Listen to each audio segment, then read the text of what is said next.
There you go. I like that. Well, I can talk a little bit better today, so that's a good sign.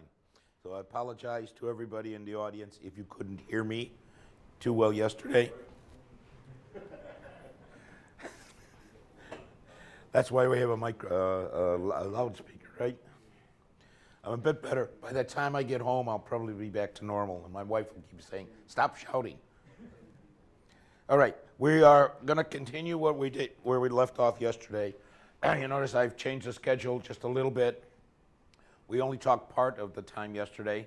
My fault, I couldn't talk longer about EDS. We're going to continue on EDS, take a break, then do EELs. Then after, I think realistically, after we finish EELs, Hamish and I should get together, and if there's any questions from the audience, we should address it. But that's realistically a lot to cover. We've covered a lot of territory in the last few days. So I think we'll get together if anybody's got any burning questions, either on anything we talked about or on something that you're doing that might be related and you think we might be able to answer a question for the audience. Everybody, we should do it then. And then we'll close for then. All right, I'm going to stop this guy and go back to yesterday.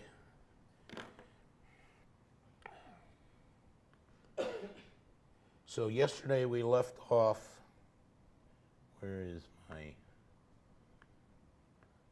there it is.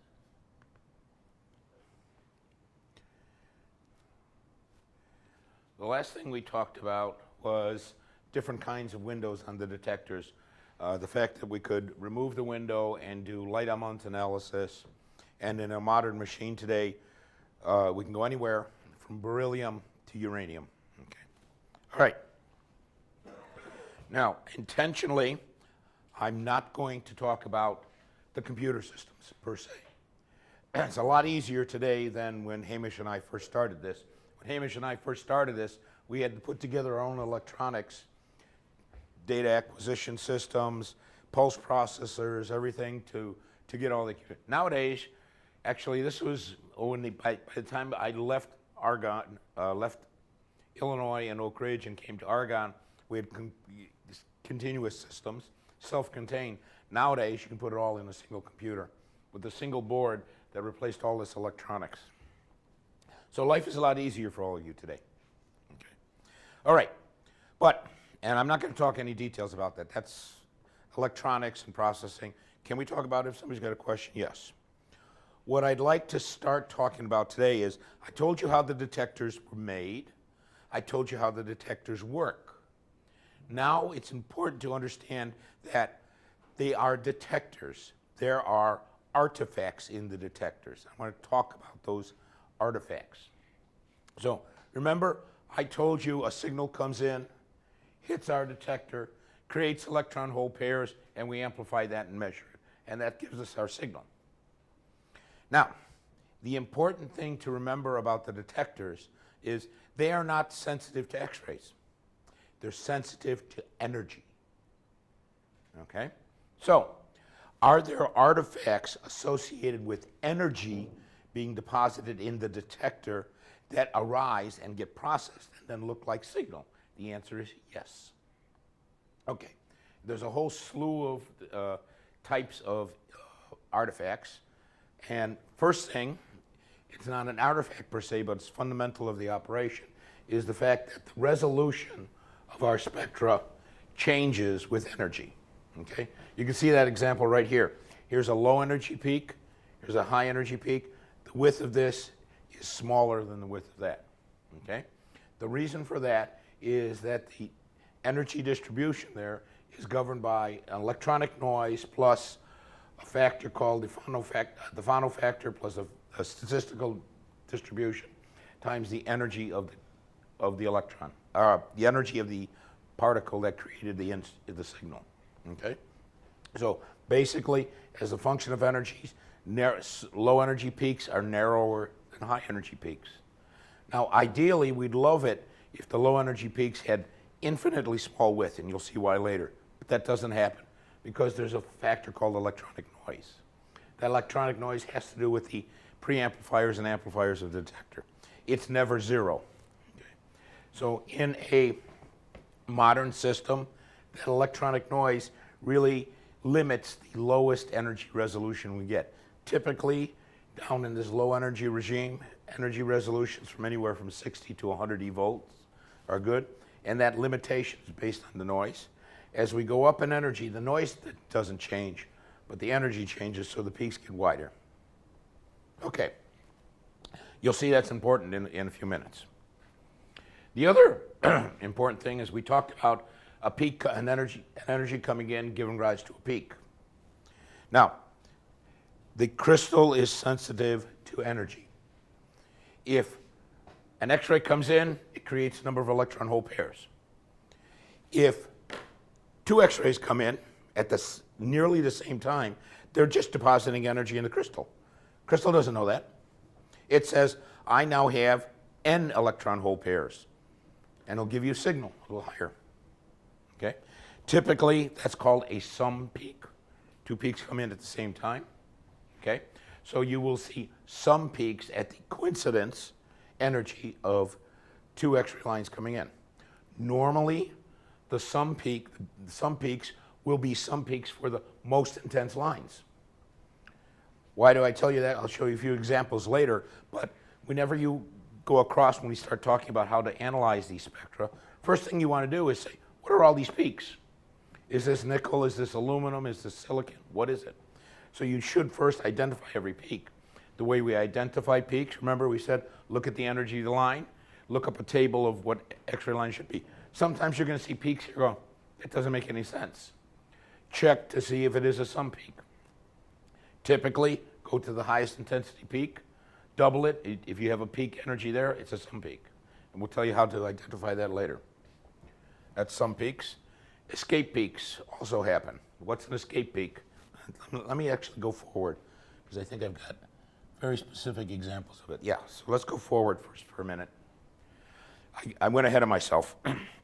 Let's step back a second and talk about the resolution, okay? I already told you there's noise and that the peaks get wider as we go up in energy.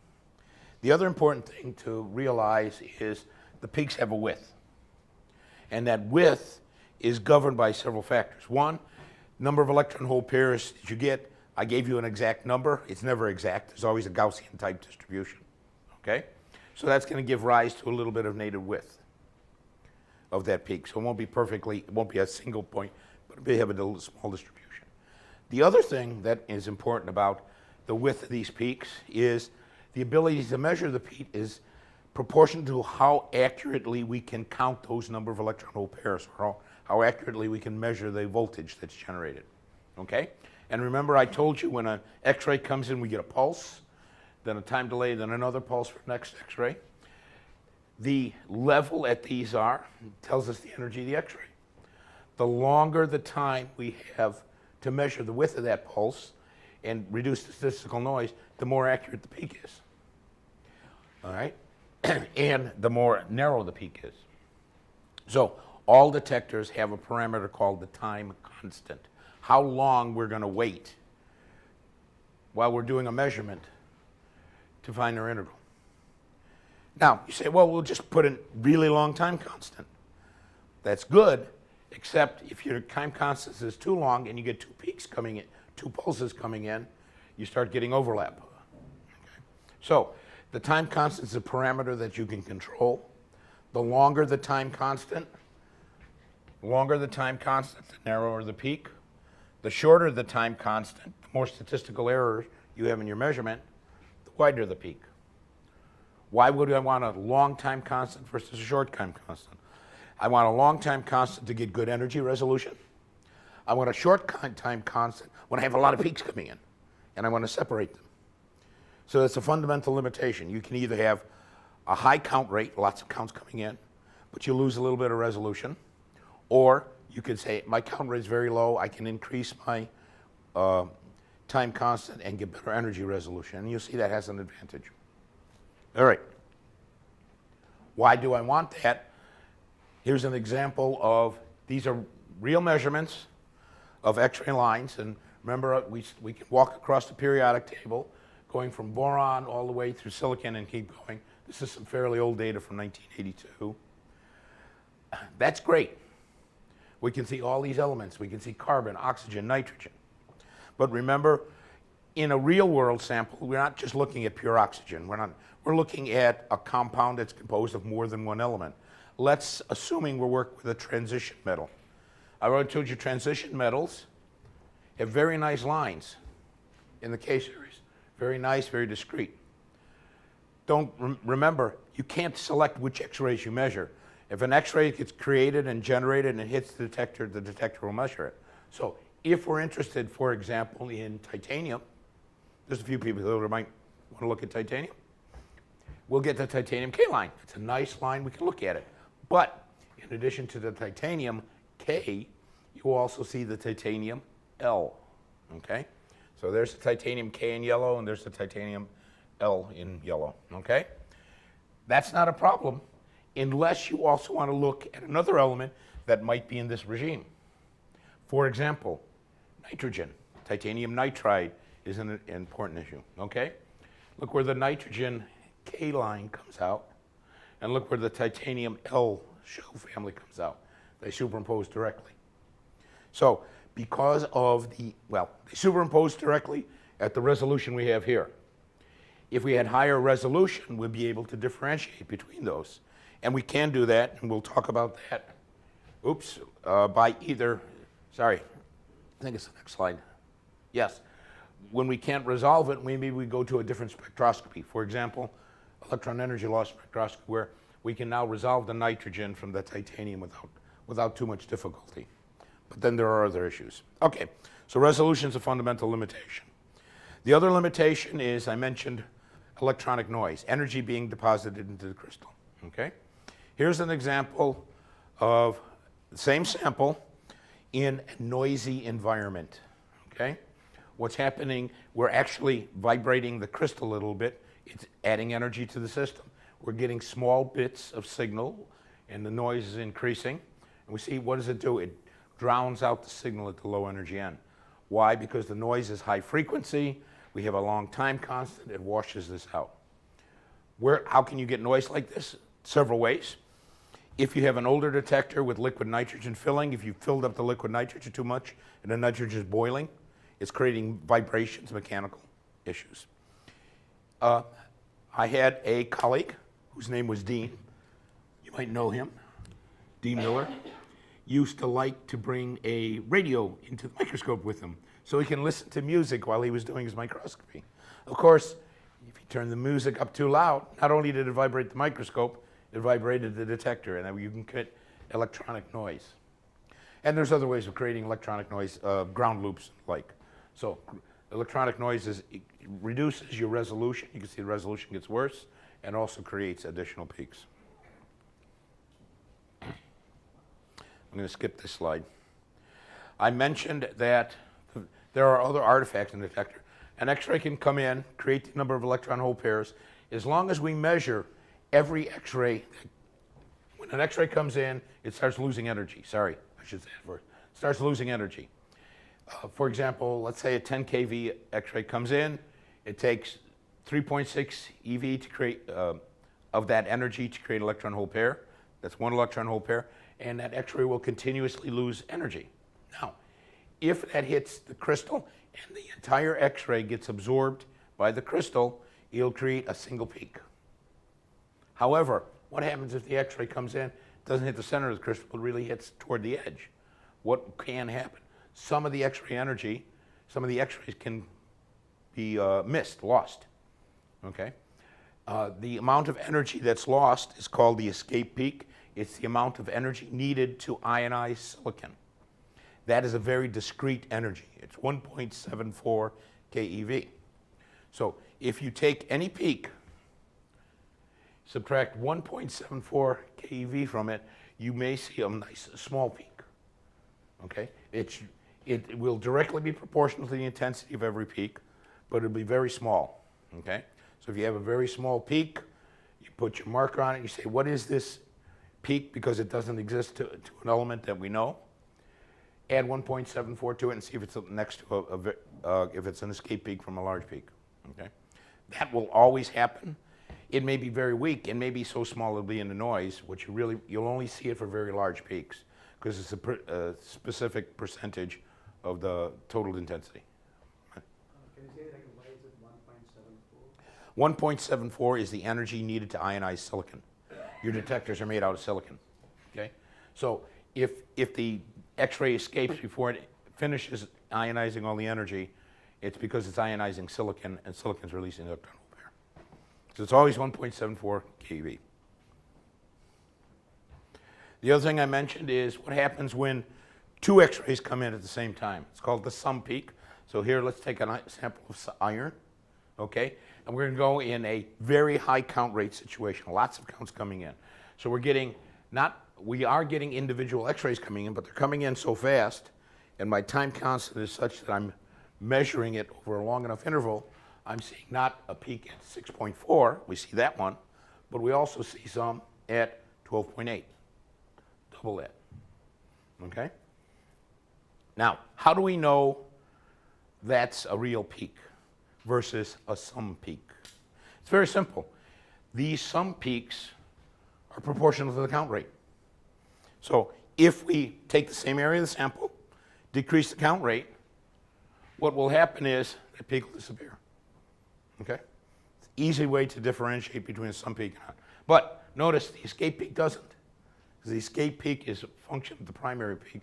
The sum peak is a function of the count rate. So always look for sum peaks and escape peaks in your spectra. They'll always be there if you have high enough count rates. All right. Those are the major artifacts in a detector. Energy resolution, energy distortion, sum peaks, escape peaks.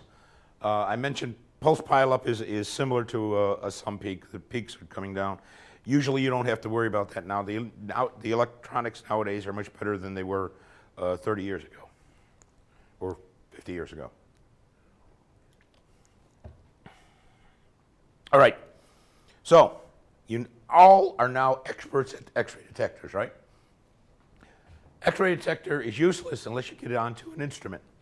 So I want to spend a few minutes talking about the geometries that are possible. Basically, what we're going to try to do is we have a specimen, we have a beam coming down, we want to get our detector as close as possible to the specimen. So typically, what do? We have our beam, we have our sample, and everybody will draw you a picture that looks like this. We just put the detector in as close as possible. X-rays are generated from the sample, and they enter the detector. Well, that's true. The issue today is it's never just as simple as this. This is the actual picture of the inside of a microscope. I've taken it apart, but I've cleaned it up quite a bit because in this particular microscope, it's one of the ones that I take apart and put together all the time. So this is a real simple one. We have the upper and lower pole piece, we have the detector, and the sample comes in the middle. I've taken out all the other stuff. Real world doesn't exist like that. Also, in the real world, we have today a lot of different types of detectors. When we first started, we had simple round detectors. They were circular in diameter. They were about 3 millimeters in diameter, and roughly 3 millimeters in diameter, okay, and a certain thickness. Nowadays, we can buy round ones, rectangular ones, square ones. We can put one detector in, round or rectangular. We can put in multiple detectors, or we can put an array of detectors around the sample. All of that affects how well we collect X-rays. Why will that be important? If you want to measure something, you want to measure it quickly, you want to measure it accurately, and you want to count all of the signal. Okay. The other thing to realize is different microscopes have different geometries. These are pole pieces. So that's the kind of sketch you'll always see of a pole piece. These are real pole pieces.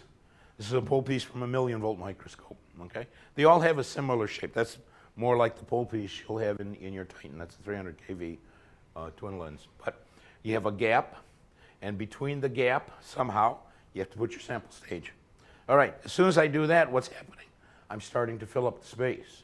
Somehow, around that sample, I have to get my X-ray detectors in, okay? And I want to get the detectors as close as possible.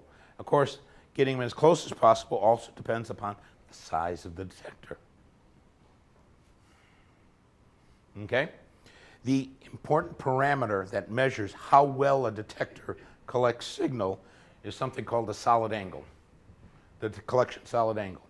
And that collection solid angle is defined by the surface of the sphere that the detector intercepts over the radius squared.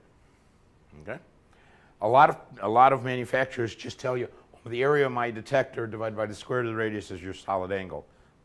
That's good if the detector is way back here. If the detector is very close, that equation is wrong. That's the correct one.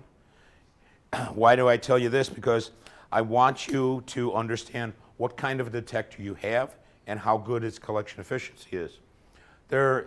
You can model this properly. There's a lot of equations, and you can look them up here on how to model the solid angle of your detector, knowing the full geometry, whether we have a single detector that's looking down at the sample, a single detector that's come in on the side because we're trying to do it simple, a rectangular detector, an array of detectors. That's all mathematically modelable. And you can write all the equations down, or you can log into this website, input the values in, and give you an approximate number. Okay. Why do I say that? Because a lot of manufacturers will tell you a number which isn't real. They tell you the optimum number. This is what our solid angle is, and they frankly get it wrong almost all the time. Okay. How does the solid angle vary? Remember, I told you it varies upon 1 upon r squared. So this is a log scale and a log scale. When we first started doing work back in the 70s, I hate to say that, our solid angle was on the order of 0.01 steradians. That means we're detecting about 0.2% of all the signal that's being generated. We were happy with that. Hey, we got X-rays.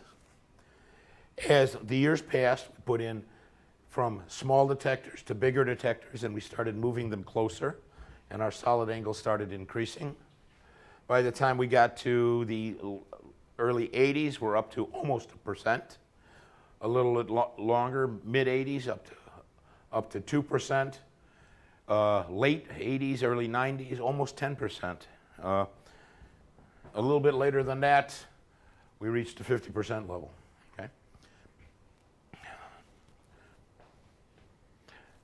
50% level is good, but we have to make sure that it's actually a real 50%.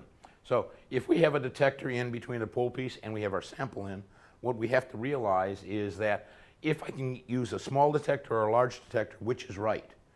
A larger detector, in theory, gives you a bigger collection solid angle, but it doesn't always work because sometimes the detector is so large or the geometry is wrong that it's actually blocking the detector. Okay? Why do I want a bigger detector? Or why do I want a bigger collection solid angle? Let me give you a real example now. Okay? This is the signal measured from a test sample. It's a germanium test sample, but let's not worry about that at the moment. And I'm going to put the test sample in a, let's see now, was this 200 kV? Yeah, 200 kV microscope.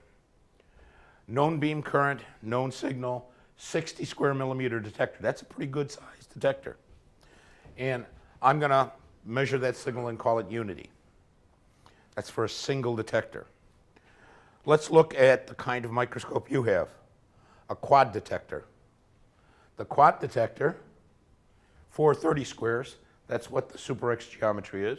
And again, this is real data, is almost 4 times better. Not quite 4 because the 60 isn't really a true 60, part of these signals blocked, but we're getting a bit better. There's a new geometry of detector.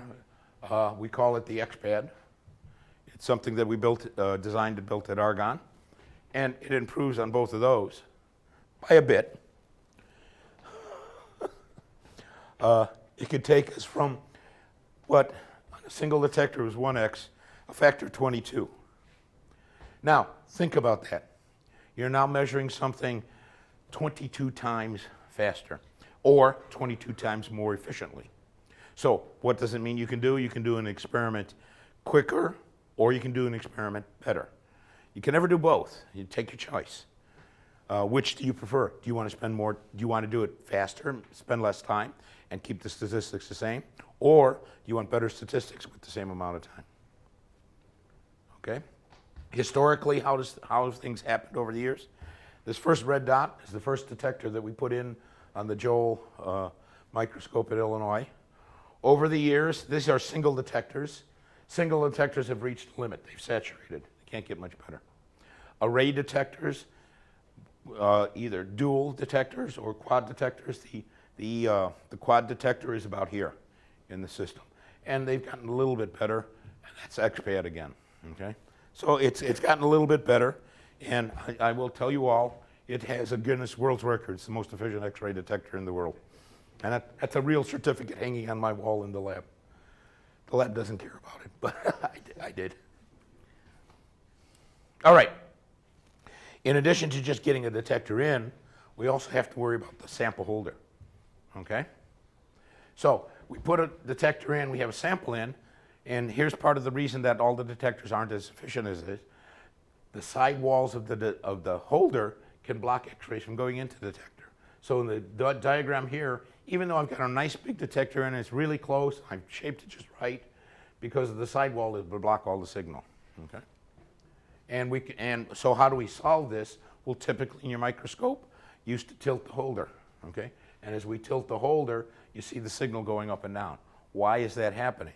It's happening because the penumbra, or the shadow that's cast on the detector, is changing, okay? We can model that, okay? If we have a general geometry, we have a detector on the side of a microscope. If the sample is flat, we put the detector in, we're going to get one signal, okay? As I tilt the holder toward the detector, what's happening? That shadow that's being cast is starting to decrease. The signal's going to go up. It's going to reach a point where we're now at 100%, and it'll be flat. We can also go the other way, right? Start tilting backwards. Now that shadow starts getting better. The signal's going to decrease. It'll hit a minimum level, and then start increasing again. Because now we tilted so much, we're actually getting signal from the bottom of the detector, or bottom of the sample. Okay? Knowing this for your microscope is important. Okay? I'm not going to tell you I'll give you the quick and dirty way of measuring it. What you do is you put a sample in the microscope, known geometry, center everything, and just measure the number of counts as a function of beam current as you tilt the sample. You're going to see something that looks like that. You look at that and you say, but Nestor, that doesn't look like that curve. And the reason it doesn't is when you put your sample in the microscope, it's flat. As you tilt your sample, what's going to happen? The thickness of the sample is going to increase, and it's going to increase by the cosine of the tilt angle. Okay? So if you took this signal, corrected it for the cosine theta tilt, you're going to get that signal. That looks just like the previous curve. And in fact, there's an experimental measurement now for a single holder tilting. We see we've gone through, we've got a flat zone, we've got a minimum, we've got a back zone.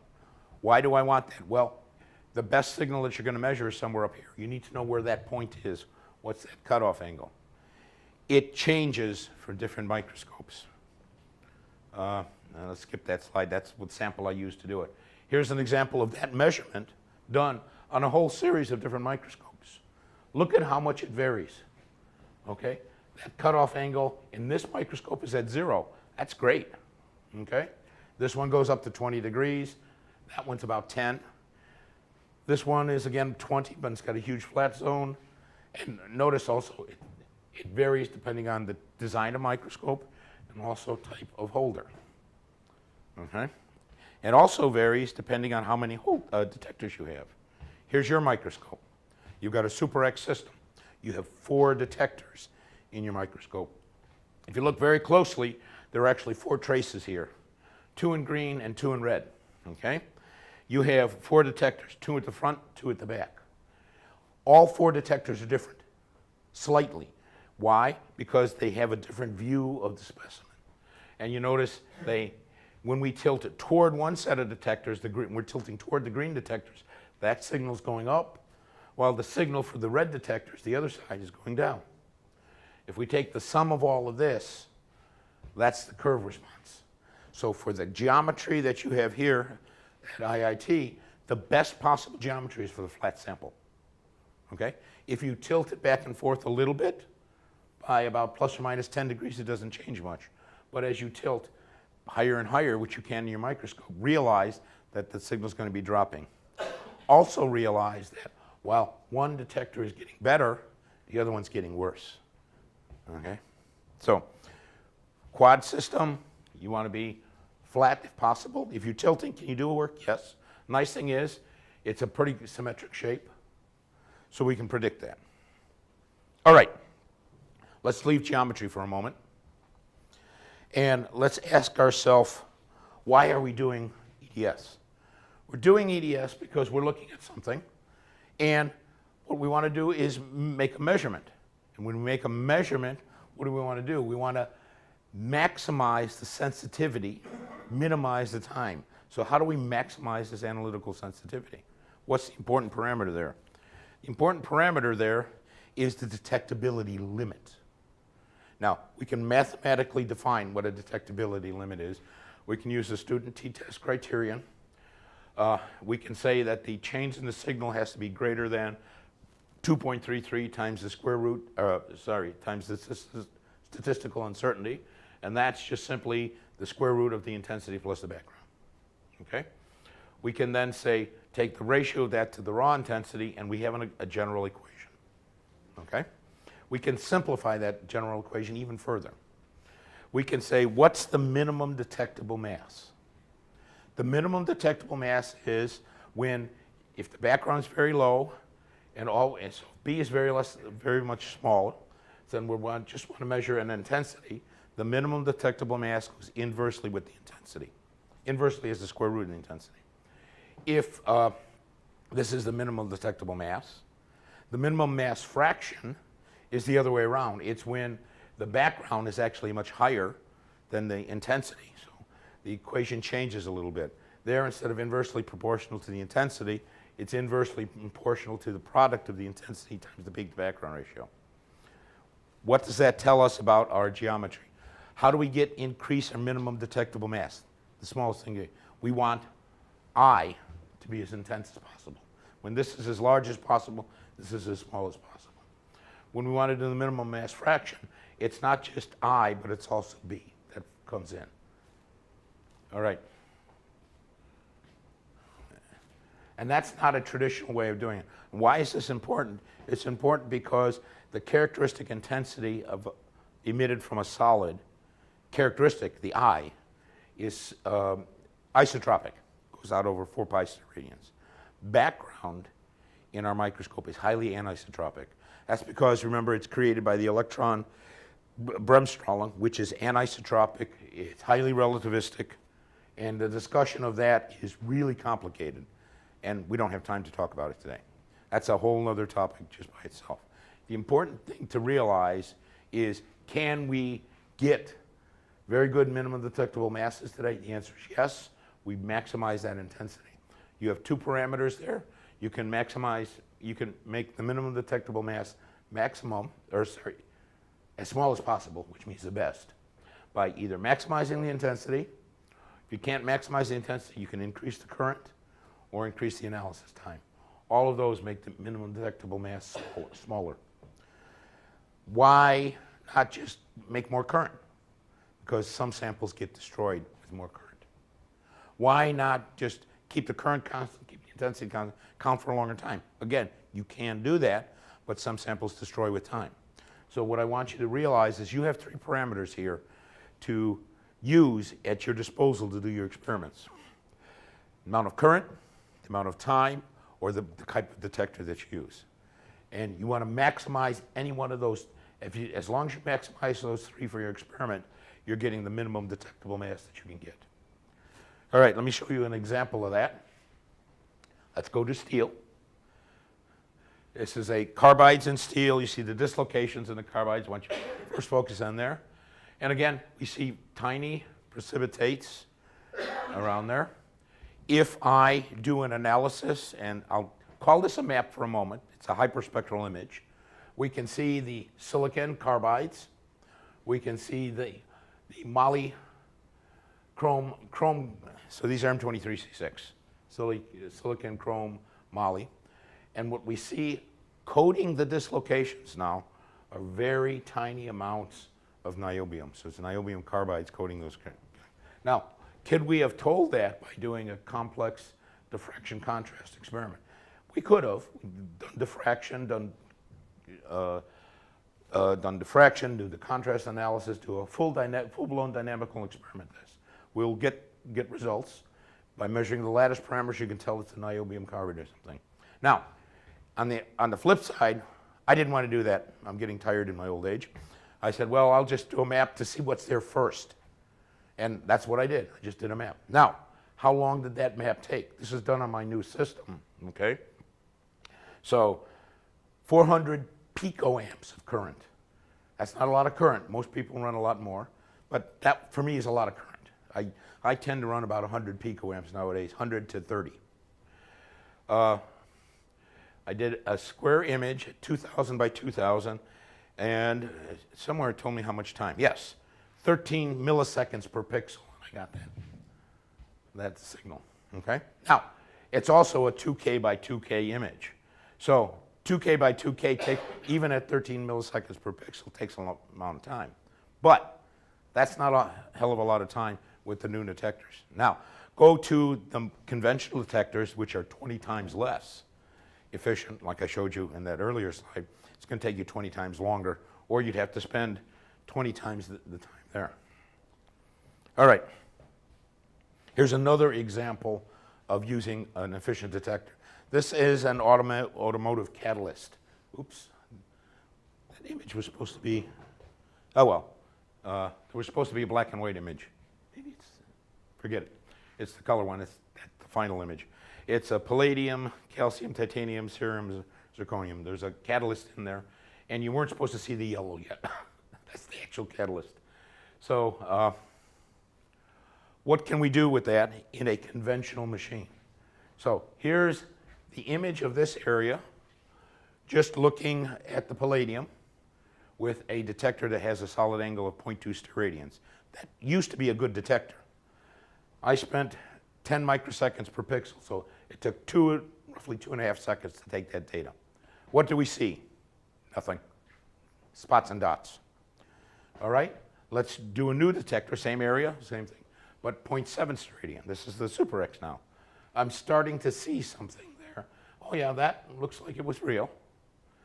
Again, 2.5 seconds to do that. Now let's go to a little bit better detector, or to a full pi steradian detector. Okay, that one we can say, yeah, was there something there? Yes, but in 2.5 seconds I've now seen, can show you what's there. So does using the right detector and the right experiment matter? The answer is yes. All right, one other thing I want to talk a bit about is the microscope and detector as a system. Now, we talked a lot about on the first day what a microscope is and all its components. We talked today a lot about the detector and its components and how it works. But in reality, what you have is an analytical system.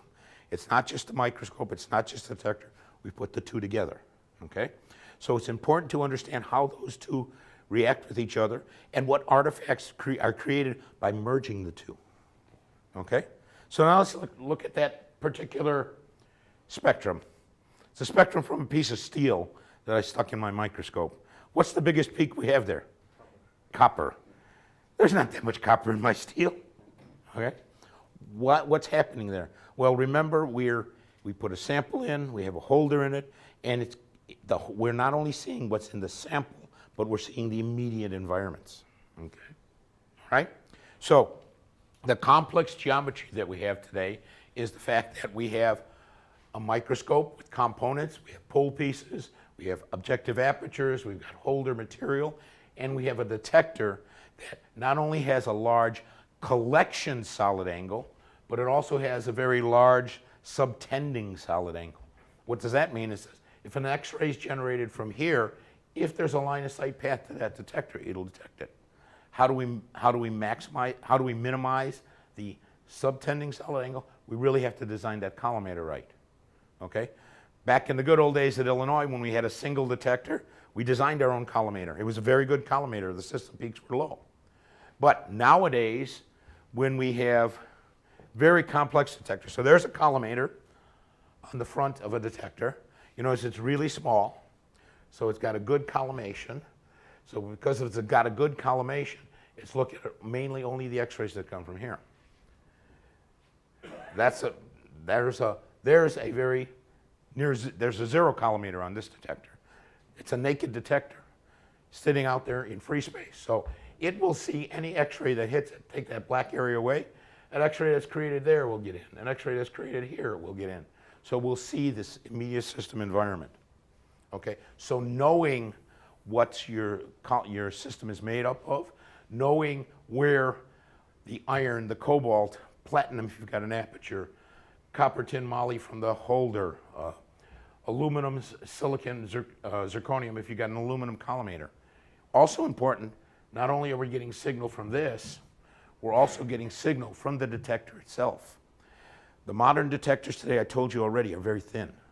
Okay? They're so thin that the X-rays go right through it. We talked about that in terms of efficiency. Well, X-rays that go right through the detector hit the stuff that's behind it.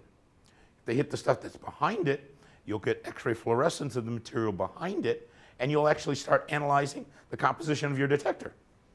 Or actually, more precisely, the composition of the material behind the detector, which, for example, in modern detectors, remember I told you they all have Peltier coolers.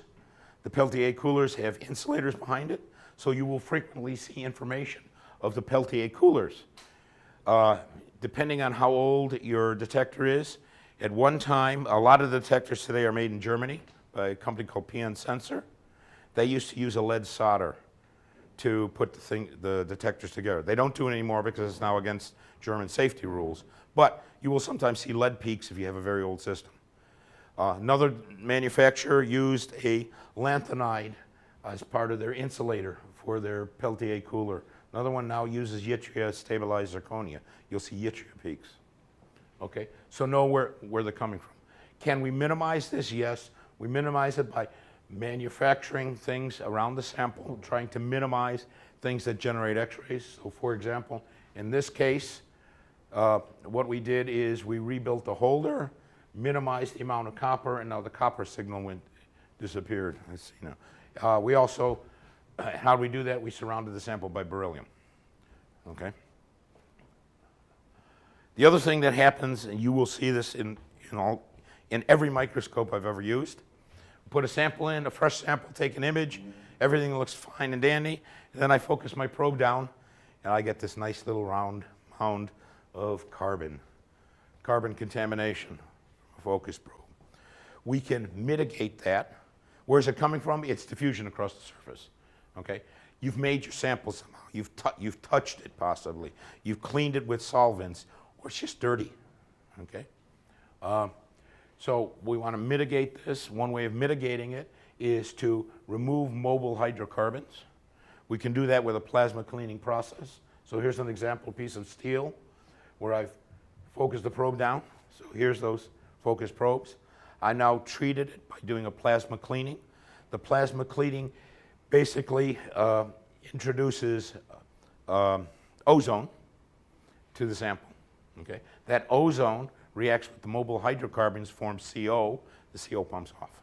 Okay? Now, so you can see here's one before treatment. Here's after treatment. There's still a little bit left. If I do yet a further treatment, it's all gone. Okay? That sounds great if your sample can take plasma treating. What happens when you're doing carbon? So here's a carbon film with a two-dimensional polydiselenide material on it, fresh. I put it in my plasma cleaner because it was starting to contaminate, and we're starting to deteriorate the carbon, deteriorate even more. Now, what happens if your sample is carbon? There's somebody here that works on polymers. I don't see him. Oh, there he is. There's our polymer man. So plasma treating a polymer is difficult. There's another process called UVC treating. Maybe we can talk about that later, okay? It still involves ozone, but it's more gentle. All right. Don't forget you have to prepare your sample to put it in the microscope.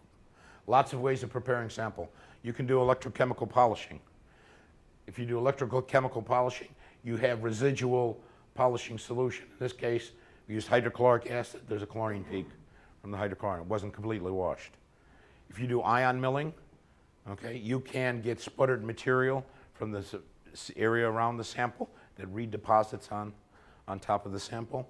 Or you can even get some, this one you can't see the argon. There's an argon peak too, and the argon's deposited. Everybody, I don't want to say everybody, a lot of new people like to use a focused ion beam system to make their sample. Because, oh, it's really quick and fast, it'll make a beautiful sample. And yes, you can make a nice thin wedge, but if you're not careful, you're also depositing, if it's a gallium bib, you're depositing gallium on the sample, on the surface of the sample. So they'll do trench mode, do lift outs, make a nice thin area.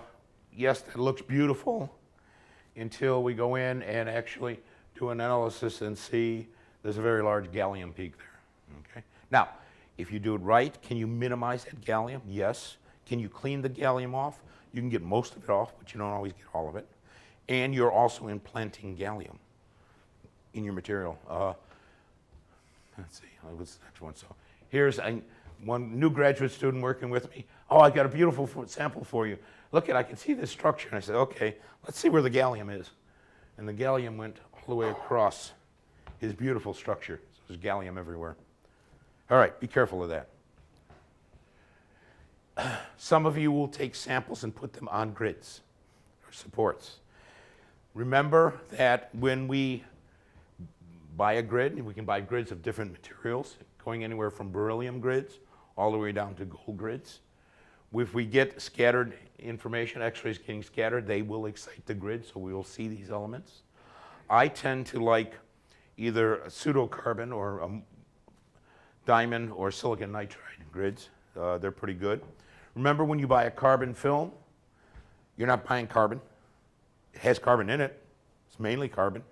But if you actually analyze your carbon film, it not only will have carbon, it'll have oxygen. It usually has phosphorus. You might see some argon if they've done it by a deposition process. And you'll have mobile hydrocarbons all over it. So your carbon films aren't carbon. I tend to use silicon nitride films. Again, they're not pure silicon nitride. You buy them. They're mainly silicon and mainly nitrogen, but there's always a large oxygen component, and there's usually always a little bit of chlorine because of the way they make the silicon nitride. They use a silicon chlorine compound to deposit the silicon, and then they use ammonia to get the nitrogen, and they react it, and they get a silicon nitride, but it's not true silicon nitride. Okay, the last thing to remember, if you're using some kind of support system to support your sample, remember where your sample is, where your detector is, and is it possible that the X-rays from your sample get intercepted with your grids. So this would be, if you have a detector up here, this would be the absolute wrong way of mounting a sample. I'd flip this over the other way around so the film is on the top side relative to the detector. I would also avoid trying to analyze anything right next to a grid bar because the grid bar is going to absorb or stop the X-rays. Fibs are equally bad. I personally hate it when people mount a sample on this side of the grid bar because what's going to happen if I have an X-ray detector on this side, the X-rays aren't going to go through that. Now, could one make a sample where it's mounted there? Yes. Could you use a different procedure? Like instead of mounting it on a copper grid, mount it on a silicon disc where it's sticking out over the edge, and now we have free access. More difficult, more costly. Make something simple first, test it, use a grid, use a carbon film, learn how to make the samples, and then when you get to the point that you really know what you're doing and know how to make the samples, then spend the time and make it the right way in the right geometry. All right, how are we doing on time? About an hour, okay. As usual, I underestimated the amount of time it's going to take for me to talk. We're going to go for at least another half an hour and then take a break, okay? All right. What kind of spatial resolution can we get doing analysis? That's an interesting question because spatial resolution means different things and how you're measuring. Are we worried about geometrical broadening where we've got a probe that's focused and we focused it to a point? but as it gets out of focus, it's going to broaden again. Are we going to get beam broadening due to inelastic scattering? Are we going to get chromatic broadening, inelastic delocalization, or image and diffraction delocalization? All of these contribute to the resolution of our experiment, okay? It's important to know how each of those contribute to your measurement. Let's take a simple-minded view first. The simple-minded view is if we had a bulk sample and an electron beam comes in, it scatters through it. Our simple-minded view of why we're going to the TEM is we're going to cut off all this inelastic scattering by chopping the sample. If we chop the sample, our broadening of the beam as it scatters through the sample is going to decrease. There's some simple analytical formulas. They're very simple. They're not accurate, but they give you an order of magnitude estimate of the kind of broadening you're going to get through different materials. So that's the Goldstein formula for calculating approximate broadening. Okay. You notice it goes inversely with energy. So higher energy, less broadening. Increases linear with Z, and it goes as the thickness to a power. Okay. Gives you some numbers. Nice low Z material like carbon, depending on how thick it is, we got relatively low broadening. But now let's take that same material and not be carbon but gold. You notice the broadening starts increasing dramatically. And at this point, the model for this simple broadening equation isn't valid. Instead, we can do Monte Carlo calculations. There's plenty of programs out there that you can find that'll do the calculations. And they'll trace a beam going through a solid. And they'll give you better estimates of the thickness. So I've done the same calculations as the previous ones. And now we've got some numbers here. But importantly, I want you to see what we're looking at. When we start talking about samples that are 100 nanometers thick, which is a routine sample for us, we're getting substantial broadening as a function of atomic number. Okay? But I can get an atomic resolution image. Is this really atomic resolution? Well, if your sample's infinitely thin, can we get atomic resolution EDS? The answer is yes. Here's a single atom of silicon sitting on top of a monolayer of graphene. And there's that single atom, and there's the silicon peak. Do we have atomic resolution of X-rays from that? The answer is yes. Okay? Now, can I get something else? Let's go to my favorite material, nickel aluminum. This is the first material I got introduced to by a certain person. It's actually some of his single crystals from his PhD thesis, which I still have. And I still make samples out of it. So nickel aluminum, if we look down the 001 axis, has an interatomic spacing of about 28 picometers. We can put it in our atomic resolution microscope. And for those of you that, if the room lights are a little dimmer, you can see periodic structures, and we can see two different types of atoms. Remember I told you in high angle dark field STEM, the contrast is proportional to Z. So we've got a bright and a darker one. The bright one is nickel. The slightly darker one, or not so bright one, will be aluminum. If I do that same measurement now and turn on my X-ray detector, that's the signal I'll get. Again, a single frame, 50 picometers, 400 microseconds per pixel. Am I getting something that looks like atomic resolution EDS? The answer is, I'll say, yes, it looks like atomic resolution. Don't ever call it atomic resolution EDS. That's a mistake. It's an effective electron channeling going through the solid. I can do it in lots of different materials. Here's gallium arsenide. I can show you gallium versus arsenic, okay, which is even a smaller spacing. The other one was 280 picometers. This was 140. Okay, but remember, when I put the probe on the gallium, because there's a finite thickness, that probe is not only exciting the gallium, but it's also exciting a little bit of the arsenic next door. So we will actually get arsenic signal when my probe is on top of the gallium. Is this good enough to say that this is gallium arsenide? Yes. The important question is, what is the question we're asking? So here's another example. This is some work with Les Allen and company. You remember this one, right? All right. And this one's a better example than the one I just showed you. So strontium titanate, another classic example that everybody uses to say, look, I have atomic resolution. Let's stop the probe right on top of sorry, the colors have changed here. Green and blue are supposed to be the same. Apologize. This one should be, the blue here should be blue.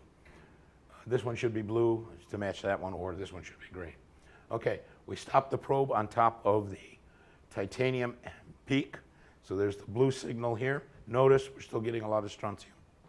We stop the probe on top of the red, which is strontium here, the red signal, we'll still see titanium. Okay? What's happening here is the beam is channeling through the solid. Okay? And we're exciting not only the atom we want, but the neighboring atom. Can we analyze this in terms of atomic resolution? Yes. Can we do that calculation? Yes. But it's a calculation. It's not just put the beam down and do a measurement.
He's got a problem in the back of the room. Got it? You're okay? Good. All right. As usual, I have more to say than the amount of time that I think I'm talking in. So I'm going to, you all have lots of slides in the handouts. I've skipped lots of material, okay? And I'm probably going to even skip more now.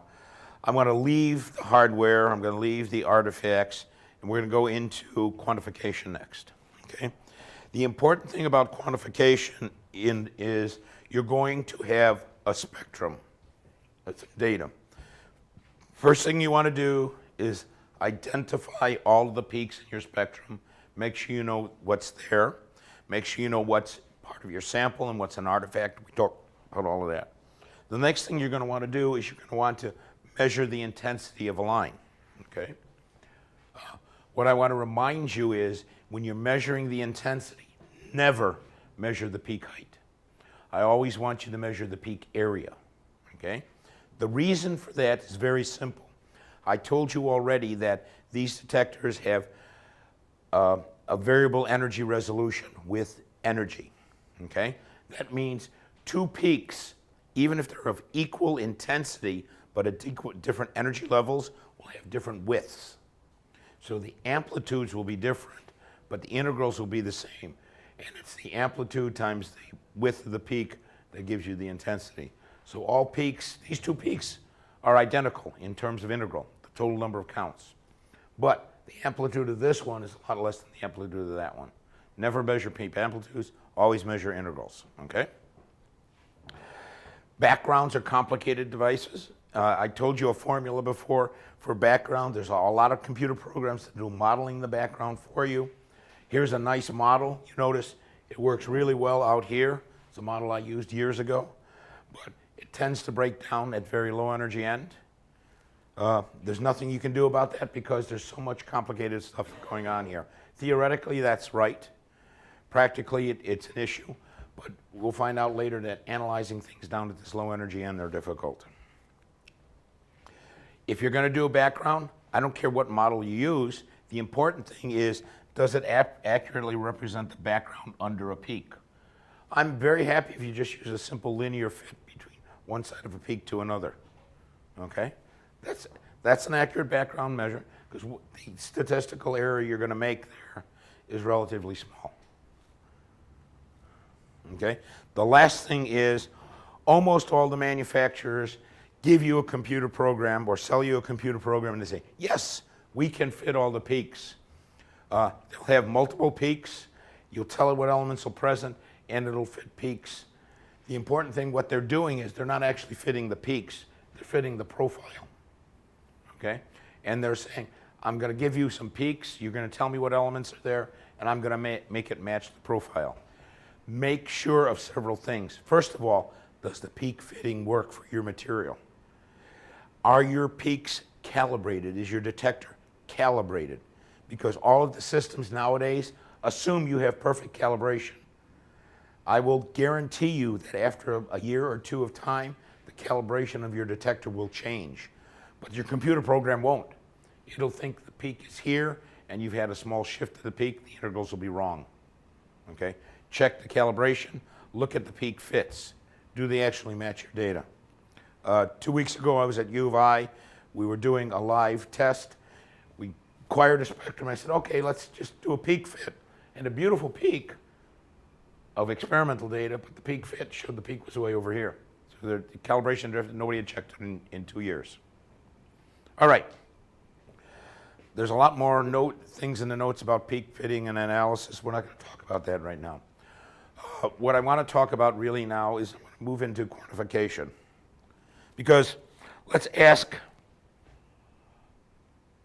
the first thing is, what's the question you're asking about your sample? Do you want to know, and what kind of result do you need? Do you just need a qualitative? What's there? Do you want it semi-quantitative, or do you want to be full quantification? In order to do that, what do you need to know about your sample and the spectra in order to quantify it? Okay. So did you plan your experiment right? Is the instrument calibrated? Do you need a standard, yes or no? You sometimes will. Did you prepare your sample properly? Did you, oops, that's a spelling error, sorry. Know your instrument, know the facts and artifacts. We talked about that just now. Do a survey of the specimen, optimize the parameters, collect the data, and then attempt to quantify. All right, so now we're going to talk about how we quantify. And I'm going to talk about quantification in words first, not an equation. So the number of X-rays you detect is simply the number that are emitted by the sample times the efficiency of collection, solid angle, efficiency of detection, the efficiency of the detector. So we talked about these two before. What we're worried about is this: how many are emitted? Well, the number emitted are first how many are generated, plus the fraction that actually leave the sample. Not all the X-rays that are generated leave. How many are generated? It's the number per atom per electron times the number of electrons, beam current, times the number of atoms, area times thickness, times any other X-rays that are generated by other sources. And finally, this one, the number generated, is the number per ionization event times the number of X-rays per ionization event times the fraction of the total that you actually measured. So all of this in an equation is here. There's the equation that describes all those words. And that's for a bulk sample. Now, these can get really complicated. You see, I'm integrating things over path length and whatever. In the TEM, we can make several assumptions. First of all, we're going to make the assumption, remember, that's a thin sample. So I'm going to cut off it. I can assume if it's a really thin sample, there's almost no energy loss, no absorption, no scattering. And then that means that this complicated equation changes to something relatively simple. Still has a lot of parameters, but it's a lot simpler. There's no integrals anymore, you see. We have an area for a very thin sample that's related to the probability of an X-ray per atom per electron ionizing, creating, times the number of atoms, times the number of electrons, times the efficient probability of detection. Okay? So, 3 parameters that control everything. If I measure that, that's what we measure in our detector. If I know the beam current and the thickness, if I know my collection efficiency, I can get these values. Let's assume I can get that. Then I can solve this equation for composition, right? We just take this, and this. To that side of the equation, composition equals that divided by all the other stuff. Sounds nice and simple. But what's the complication there? In order to use that equation the way I just told you, you have to accurately not only measure the intensity, I have to accurately know the beam current, the amount of time, and the thickness of the sample. Do you know that for your sample? Do you know that for your microscope? 99.9% of the time, the answer is no. So how do I do quantitative analysis? Well, there's a trick. And knowing all these parameters is also not simple. So we can just to give you a sense of things, that's how the cross-section varies. It's a function of atomic number. It's a function of energy. The radiative partition function, K alpha to K beta ratio, changes with atomic number. The fluorescence yield changes with atomic number. The detector efficiency varies with energy. The amount of X-rays you get varies with beam current, and it varies with thickness. All of these vary. So using that last equation, this one, is problematic. It can be done. A good physicist would do that. He would just sit down and measure everything. Now, is that practical in the real world environment in solving real problems like you do? That's really a lot of work. It can be done, but there's a simplification we can do. Okay? And so instead of knowing all of these parameters, what we can do is go back to this equation and say, well, first of all, that tells me the intensity of element A in that sample. If it's a pure element, we're done. Right? We measured, I want to know if this is aluminum. I want to know if this is gold. Simple. You never do that. We've got a titanium aluminum alloy, for example. Okay? So what are we interested in? We're interested in the ratio of titanium to aluminum. That tells us the composition. All right, so we're going to measure the intensity of the titanium line, and we're going to measure the intensity of the aluminum line. Think about this for a second. instead of looking at the absolute intensity of an element, let's instead look at the ratio of element A to element B, titanium to aluminum, okay, for example. Write that previous equation, but take the ratio. That very complicated equation becomes very simple now. That simplification says the intensity ratio, IA to IB, is equal to some constants times the composition ratio. All the parameters, specifically beam current, sample thickness, a few other parameters, drop out. There's still some physics related into these constants, cross-section, flow ratio, radiative partition function, but that's a nice simple equation. Intensity ratio equals some constant times the composition ratio, okay? That's a nice, easy way of getting quantitative analysis. Because generally what we're interested in is what's the ratio of 2 elements or 3 elements or whatever, okay? So how do we do this measurement? We do it 2 ways. We measure this, we know the constant, we can determine the composition ratio. How do you determine that constant? 2 ways of doing it. You can do a first principles calculation. We know what all the parameters here are. It's these terms. I just showed you in the previous slide. We can calculate all of those. So if we, forward. If we measure this, we can calculate all of that, we can get that. Okay? The other way to do that is make yourself a standard. Make a standard of something that you know, a titanium aluminum standard. You know that. You can measure that. So you know that. You can experimentally have that value. And now you've got a calibration for your microscope for this composition alloy. Those are the 2 ways of doing quantitative analysis. 1, measure this, calculate this, and determine that. Second one, make a standard, determine that constant, and then use that constant times the intensity ratio to determine your composition ratio. Those are your 2 methods for doing quantitative analysis. How accurate can this be? Okay, let's do the calculation method first. Okay, we want to calculate all of these parameters. Okay, can we do this calculation? Here's a calculation of that factor. Okay, it's called the K factor. Okay, here's a calculation, and you notice there's a lot of variation in that calculation. What are the main variations for that? The main variations for that happen to be in this term right here, the ionization cross-section, okay? Over the years, there have been a lot of different models for the ionization cross-section. You might say, well, it should be a fundamental. We should know it. Well, we know the basics of it. We also have experimental measurements of the ionization cross-section that have happened over the last 100 years. No, not quite. Yeah, close to 100 years. Okay? But there's errors in those measurements. There's errors in the models. Not everybody does a full relativistic correction for these. When the kind of energies we're talking about are relativistic, okay? Some of the measurements are heavily relativistic. They're done at not hundreds of kilovolts, not millions of volts, but tens of millions of volts. Now extrapolating those back down to low voltage is problematic too. So how close can we get to a measurement? How good of a calculation can we do? Well, here's the solid dot, which ones are the experiment? The big round circles are the experimental K factors. And then the different lines are different fits to different ionization cross sections. This is a hard curve to look at. This is the same data, and all I'm doing now is taking the difference between the model and the experiment, okay? And you still see scatter, but the important thing I want you to see is that scatter is about plus or minus 10%.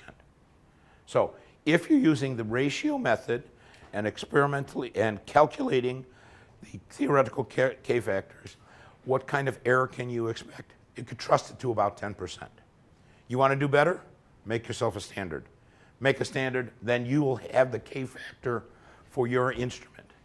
Oh, I've made a K factor measurement for my instrument. I'll give it to my friend who's got the same instrument somewhere else. Doesn't work. You have to do that individual measurement for the system, because in that K factor, the experimental factor, is the operating parameters of the microscope, and importantly, the type of detector you have. No 2 detectors are identical. Some of them are pretty close, okay? Other ones aren't. Now, You say, well, but manufacturers show me things all the time. Look at how accurate our analysis is. Let me show you one of those. Oops, I'm going the wrong way, sorry. Here's a round robin test that was done. 12 different laboratories on a piece of steel, okay? You can see the scatter in the information. You can see the scatter is only about 1%. Why is this so good? Nestor, you just told me there's a 10% error. I'm showing you data that's 1% error. I was part of this experiment, okay? Why is that so good? Two very simple reasons. A, they chose the right sample. They chose a piece of steel. And what did they ask you to analyze? Nickel, chrome, and iron. Next door neighbors in the periodic table, okay?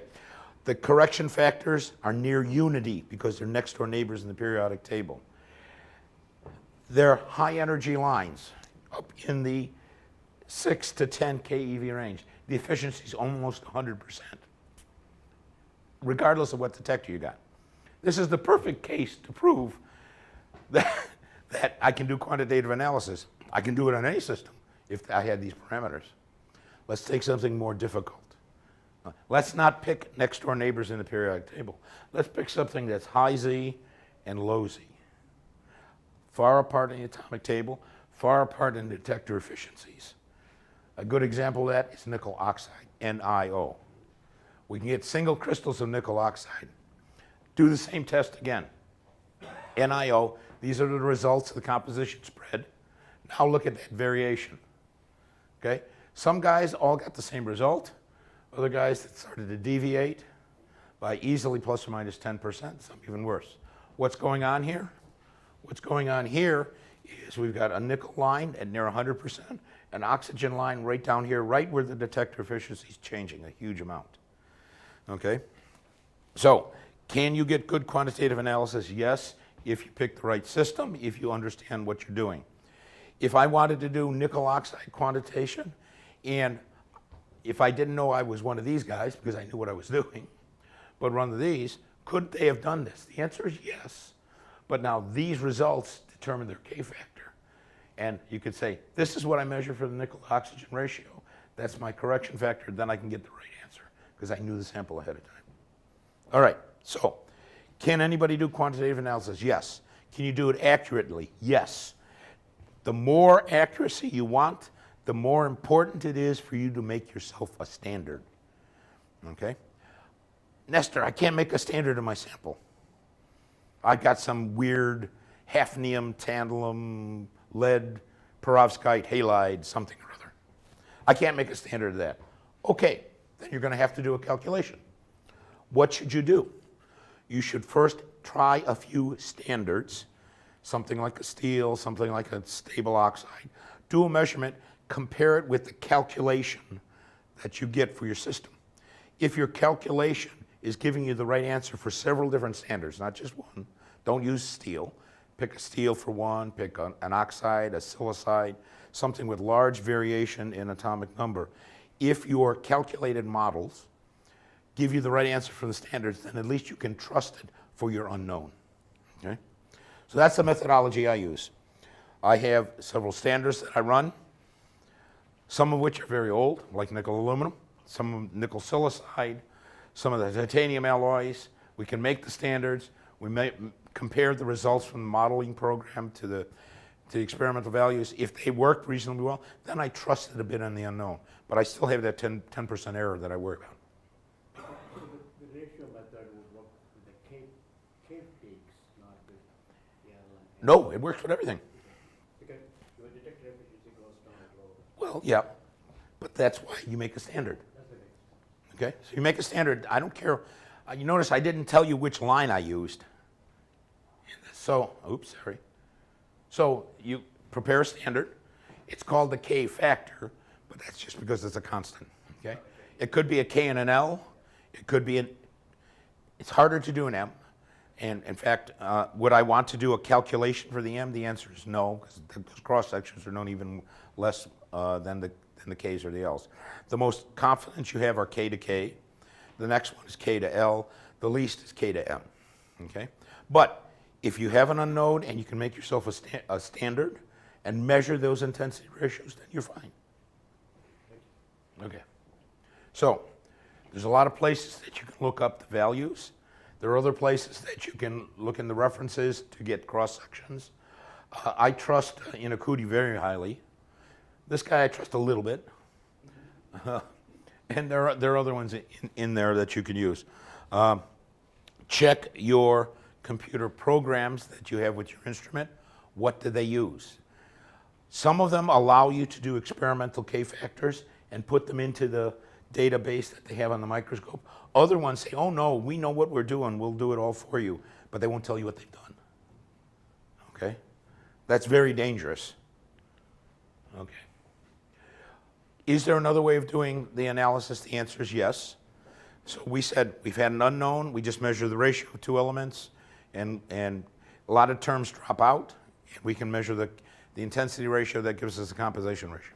You could also take your unknown and compare it to the intensity in a standard. Now, when you do that equation and do this time element A in an unknown, element A in a standard, a lot of other things drop out. Cross-section drops out, fluorescence yield drops out, a lot of other parameters will drop out. What you're left with is the intensity ratio is equal to some constants times the composition ratio, same equation, but what you have to know now is the composition in your standard. More importantly, you have to know the thickness of both samples, and you have to know the beam current in both samples. Can this equation be done and used? Yes. It has been used for years. The Lehigh group uses it a lot. They call it the chi-factor method. Okay? They measure the intensities. They rewrite the equations. The important thing in all of this, let's see if I put the right button here, is they're very dependent upon the detector efficiencies and the beam currents. If you don't know those, then you can't use the chi-factor method. But it is a valid method and it works. And you can look up Masashi Watanabe's paper in Journal of Microscopy that describes it. It's a very nice method, it works. I personally don't use it, but that doesn't mean it doesn't work. And the reason I don't use it is requires always to measure the beam current. Now, yes, do I always measure the beam current? Yes, but I don't always know the sample thickness. Okay.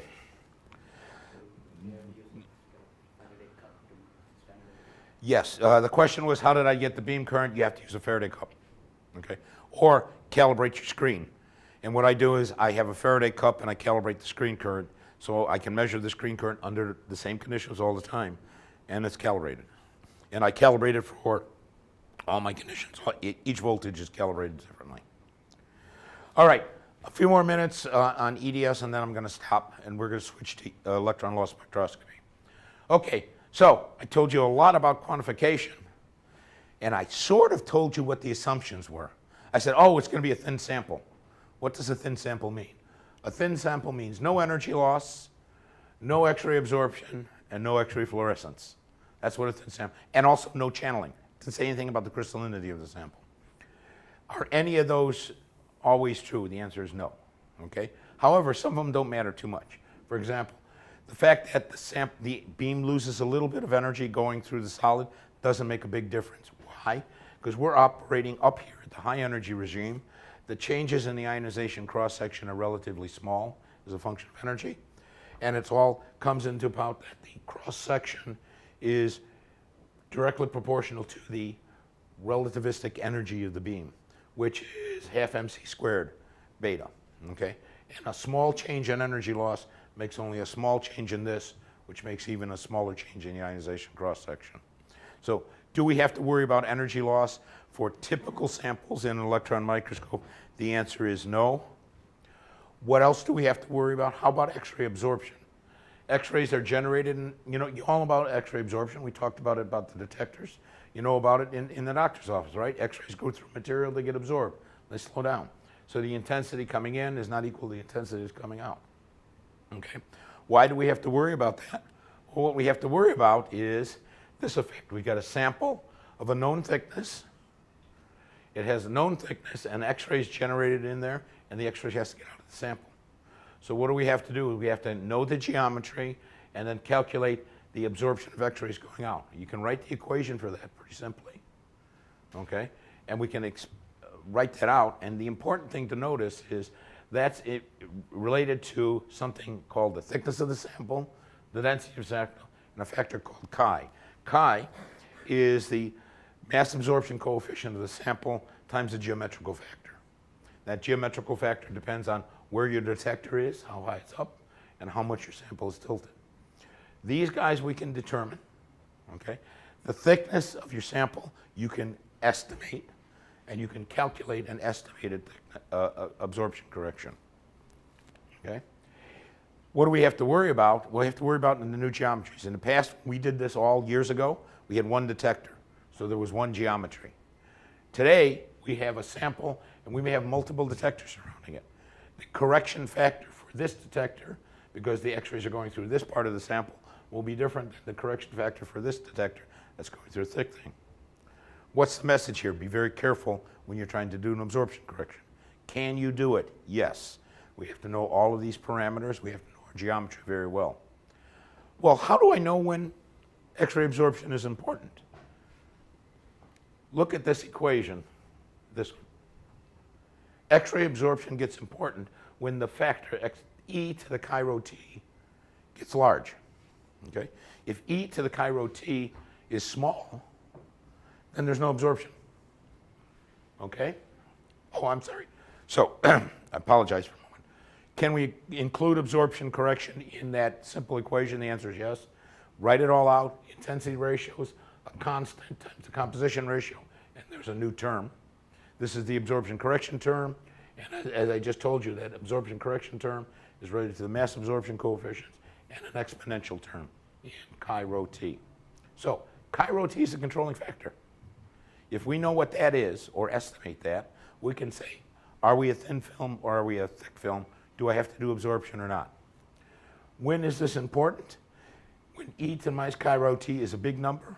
So let's look at the value of chi rho t. If chi rho t is less than 0.1, then this number is near 0.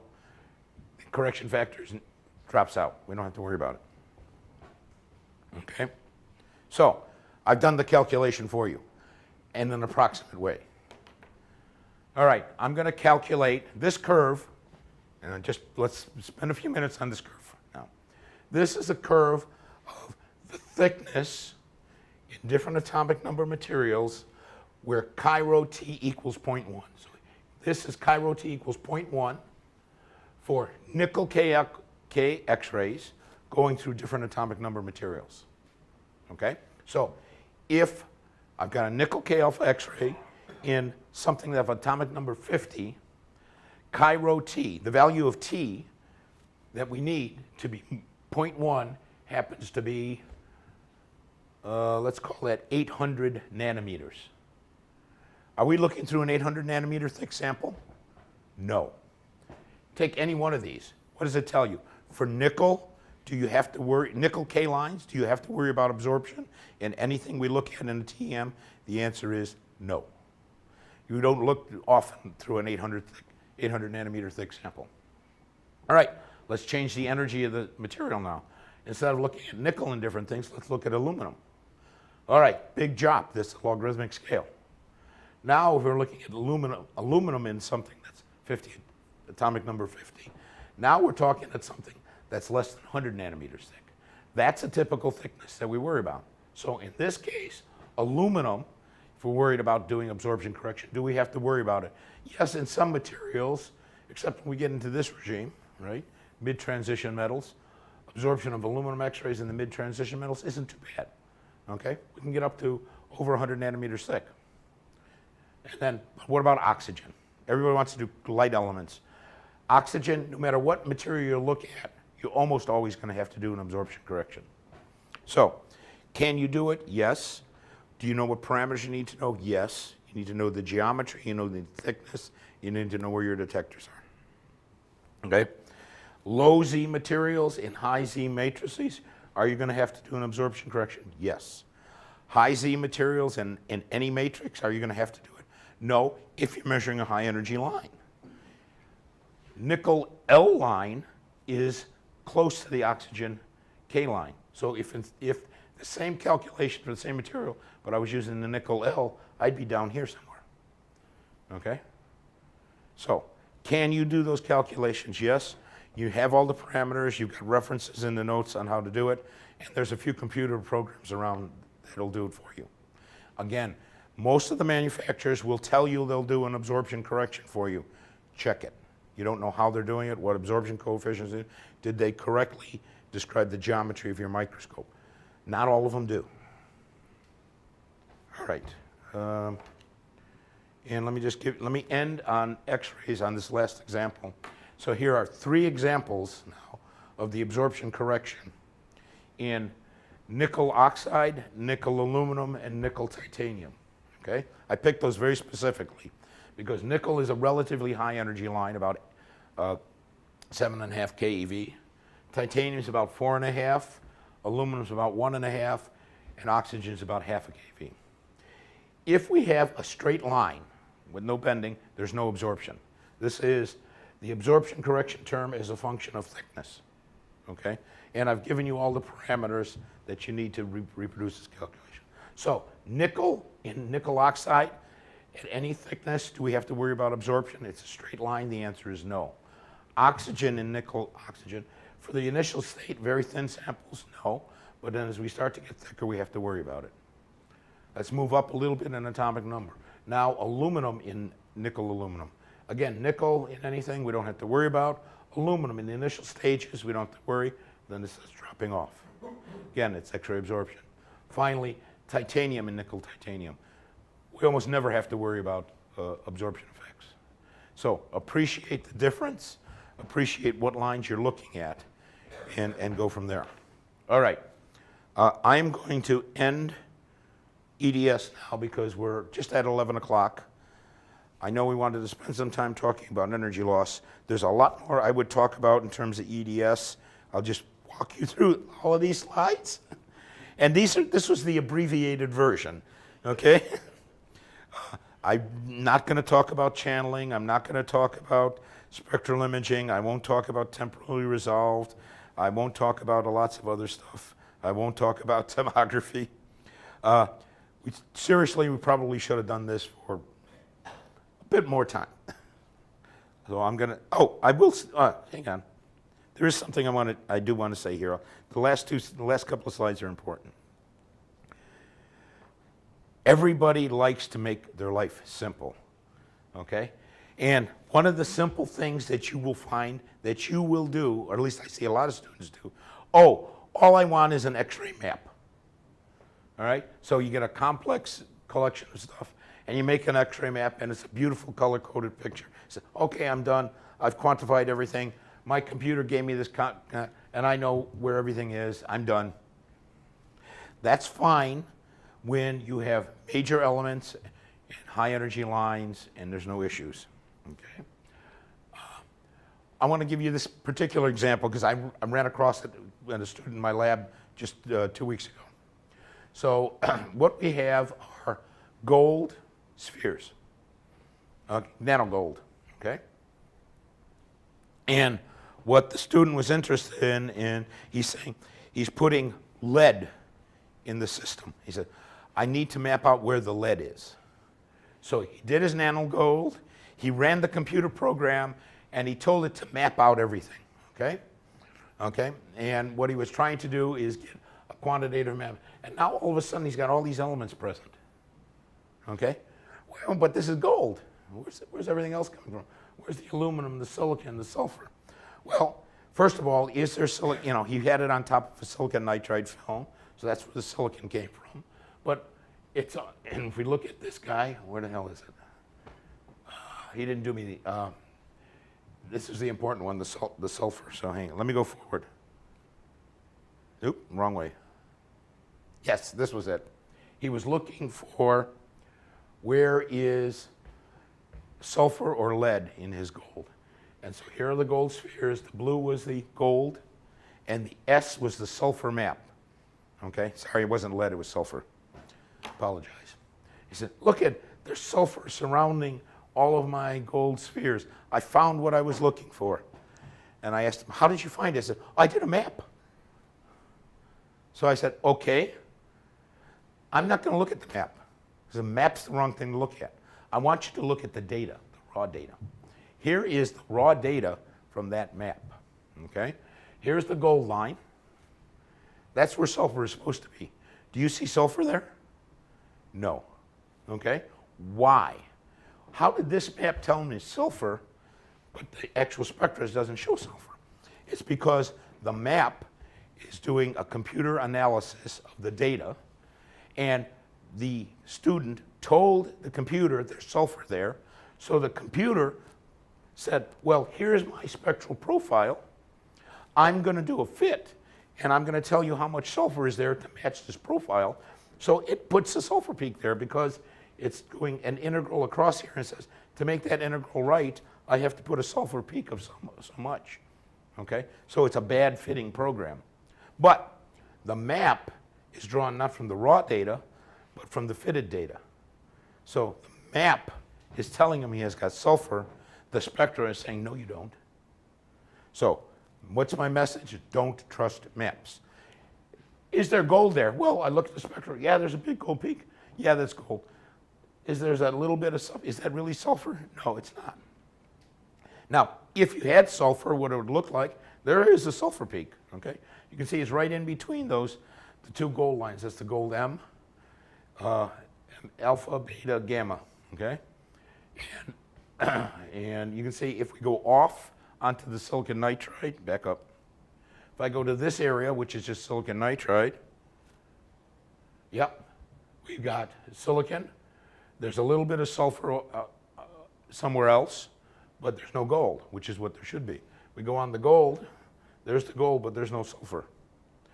You will see that in almost any computer program that generates maps for you, even when they do background corrections. So my message here is if you're doing mapping, make sure you understand what that program is doing. And don't just trust a map. Okay? Look at the raw data. Look at the spectra itself. Okay. We're not going to talk about radiation damage, although maybe we will this afternoon. The microscopist's bane is radiation damage and what it does to materials. And there's our polymer guy. And sorry, that was a slide I put in just for you. You and I should talk a little bit later. Okay, I'm going to change gears now. And I'm going to shift to a different topic. Save, file, open. Again, something called the short version, which is really long. How long is that? This is my short version of eels. It's 100 and something slides. We also will not go through it. I want to, let's plan on talking for, say, another hour. And then it's a good time to think about taking a break or stopping. All right. We're going to change gears to another spectroscopy now. This is another inelastic scattering spectroscopy. Okay. It's complementary to EDS, okay, called electron loss spectroscopy. And what do we do? I'm going to talk about the same sort of series of things that I did for EDS. A little bit about the instrumentation, a little bit about the system, a little bit about data analysis, and then we won't get to advanced topics, I'm sure not in an hour's time. Okay, so what is electron energy loss spectroscopy? We measure the change in the inelastic scattering distribution of an electron beam going through a thin sample. Notice those words again, thin. It's going to be important to define what thin is. We defined what a thin film is for EDS already, Chi-Rho T less than 0.1. That's a thin film, that's our definition. We're going to have a similar definition for eels. What's a thin film for eels? Okay? Every time the electron beam interacts with the sample, there is a change in the characteristic energy and angular distribution, okay? The other important thing to remember, and you're told this all the time, and I tell people a lot, energy loss is a primary interaction event. You don't get an X-ray unless you've got energy loss. You don't get an Auger unless you've got energy loss. You don't get inelastic scattering unless you've got energy loss, okay? So it should have the maximum amount of information per inelastic scattering event. It does, but can we measure that? We can't always measure it It is true that it's got the maximum amount of information, but can we always get that information? Okay, you saw this slide before. What I'm going to remind you is that when the beam comes in, two things can happen. It can miss everything and just go straight through, or it can interact with either the nucleus or the core. When it goes straight through, we get a beam called the zero loss peak. That is something that has either interacted with the nucleus, so the energy loss is near zero because that's massive and that's small, so we don't have much of an effect on it, or missed everything. Or we've lost energy, so we've knocked out an inner core, okay? So the zero loss peak is the characteristic peak that we see all the time. We usually call that zero loss. We say it's the elastic peak. Following that elastic peak, this primary electron can interact with the electrons in the solid. So what we see are interactions with the electron gas. We'll talk those in a minute. Those are called generally plasmons. And then we have a continuously decreasing background, superimposed upon which are abrupt edges. Those edges, that onset of that edge, corresponds to the energy necessary to knock that inner shell electron out. So at this point, we're looking at 111 volts in pure beryllium. That's the energy it needs to knock out the K shell of beryllium, okay? You notice it goes up and then starts decreasing in energy. That's a general energy loss spectrum. They all look something like that, okay? The other thing that happens a lot is the electrons can interact not with the inner shell electrons, but the valence electrons out here, okay? That's a much weaker process because they're loosely bound. So we get processes down in the low energy loss regime, usually between a few millivolts up to maybe 30, 40 electron volts, okay? Those are generally called, in the nomenclature we use, plasmons. They're not all plasmons, but let's just call them that, okay? Those plasmon losses vary in energy as a function of atomic number, okay? You notice it generally goes from a few eV up to maybe 30-ish, okay? Once we get beyond that, they're no longer considered plasmons, okay? They're very characteristic, okay? The energies are reasonably well known, okay? And they're related to the density of the outer shell electrons. Okay, what do edges look like? Okay, now we're going to stop for a moment. I want you to think about this. Generally, when we do energy loss, most people restrict themselves to energy losses within a certain range. Why is that? Well, practically it's how your spectrometer is built. They're generally built to handle between 0 and maybe 2 keV, sometimes a little bit more. There are a few spectrometers that'll go even higher. Okay, so if we're going between 0 and 3 keV, I'm just giving you a range, we can look at atomic numbers. Now notice this one, 1 to 11. Remember before I told you EDS, we can't do hydrogen and helium. In principle, you can do hydrogen and helium in eels. So in there, we're looking at K shells. K shells sort of look something like this if I was going to draw it. It's a sharp edge and a tail that drops off. Go a little bit higher in atomic number, 12 to 17. We can still see K shells, but we begin to see the L shells. The L shells are interesting, and we'll get to them in a minute, but they both have bright peaks, and also sometimes the peaks are missing. That has to do with the density of states that we're exciting. Go even higher in Z, in the 20 to higher range. We generally don't get K shells because they're above 3 keV. You'll get the L's and M's.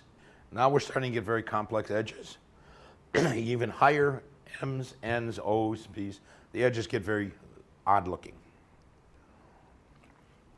There's nothing, well, I call them odd looking because they look nice and simple like a K. Okay, that's a schematic drawing of what they look like. This is real edges now. Walking through the periodic table. Let's concentrate on the lowest. K edges first, what do? They come up and then they drop down. All of them, you sort of see that. Now, notice the structure on those edges. That has to do with the electronic structure of the solid. Jump from K's to L's. L's are the transition metals now. Okay, again, you see sometimes sharp lines and come down. These sharp lines are generally called white lines, okay? You notice that the white lines disappear at a certain point.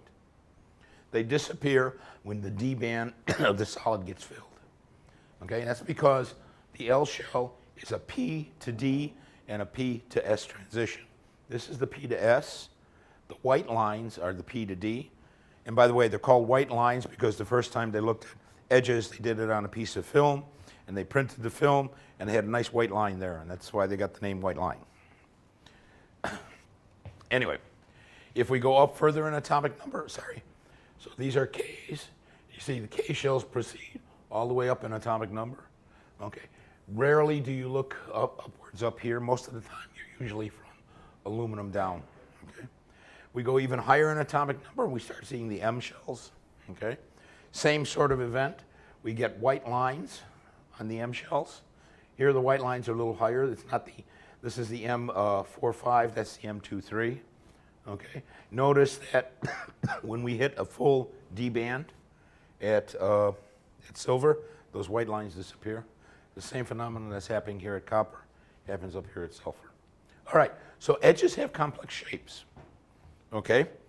I told you we can see hydrogen and helium. Here's an example of hydrogen and eels. All right, I want you to look very closely now. Any chemists in the audience? What's the core energy for hydrogen? 13.6 eV. There's your hydrogen peak. Okay? What are we looking at? An antenna mountain. Why? Because in addition to actually being in this energy range, there is a K edge there. This is hydrogen, hydrogen and metal hydride. If we had just pure hydrogen gas, we see the edge like we saw before. Pure hydrogen gas to me is boring. Okay? If I want to look at a hydride, I want to look at a hydride in a metal for energy storage or something like that. Okay? The problem with hydrogen and metals is that hydrogen peak edge, not a peak, edge, is bound up in the area that we have a plasma on. And how did I know that it's hydrogen, by the way? Well, I took the sample, I heated it up. And we can see the change in lattice parameter. There it is. And we can see that the edge disappears when I heat it up. Okay? Same thing for helium. Here's helium right there at just above 22 volts. Okay? There is an edge there, but it gets very difficult to see because it's also in the same energy range, 0 to 40 eV, where there's a lot of other structures. So can you see them? Yes. Are they difficult to see? Yes. In special cases, can we do the work? Yes. But I caution you to, if somebody says, oh, I want you to do energy loss of hydrogen in my metal hydride, it's going to be a difficult proposition. It can be done, and if we get time, we'll talk about it. All right. What's the other important thing to know about energy loss? This is important.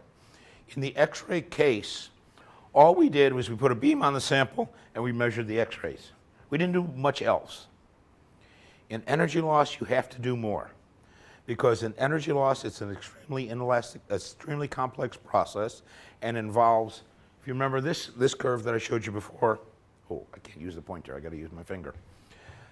I told you before that if we have an atom in a solid and the electrons interact with it, they scatter.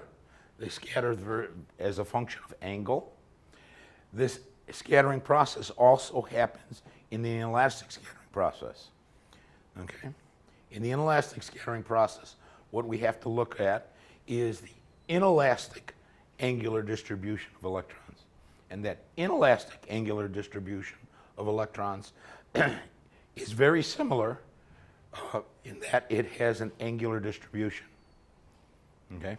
If it has an angular distribution, if the energy losses have an angular distribution, we have to make sure that the angle that we use to collect electron loss signal is appropriate so we see it. Okay?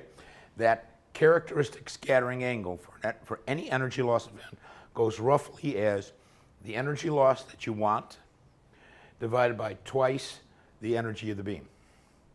That characteristic angle is important. If your angle is too small that you're collecting into your electron spectrometer, you will have no signal. If your angle is too big, you'll have plenty of signal, but you may end up getting something else. So how big is this angle? It should be the next slide. Oops. There it is. This is the characteristic scattering angle, that formula. as a function of energy loss for different accelerating voltages, okay? And what I want you to look at is the numbers here, okay? We're looking at numbers.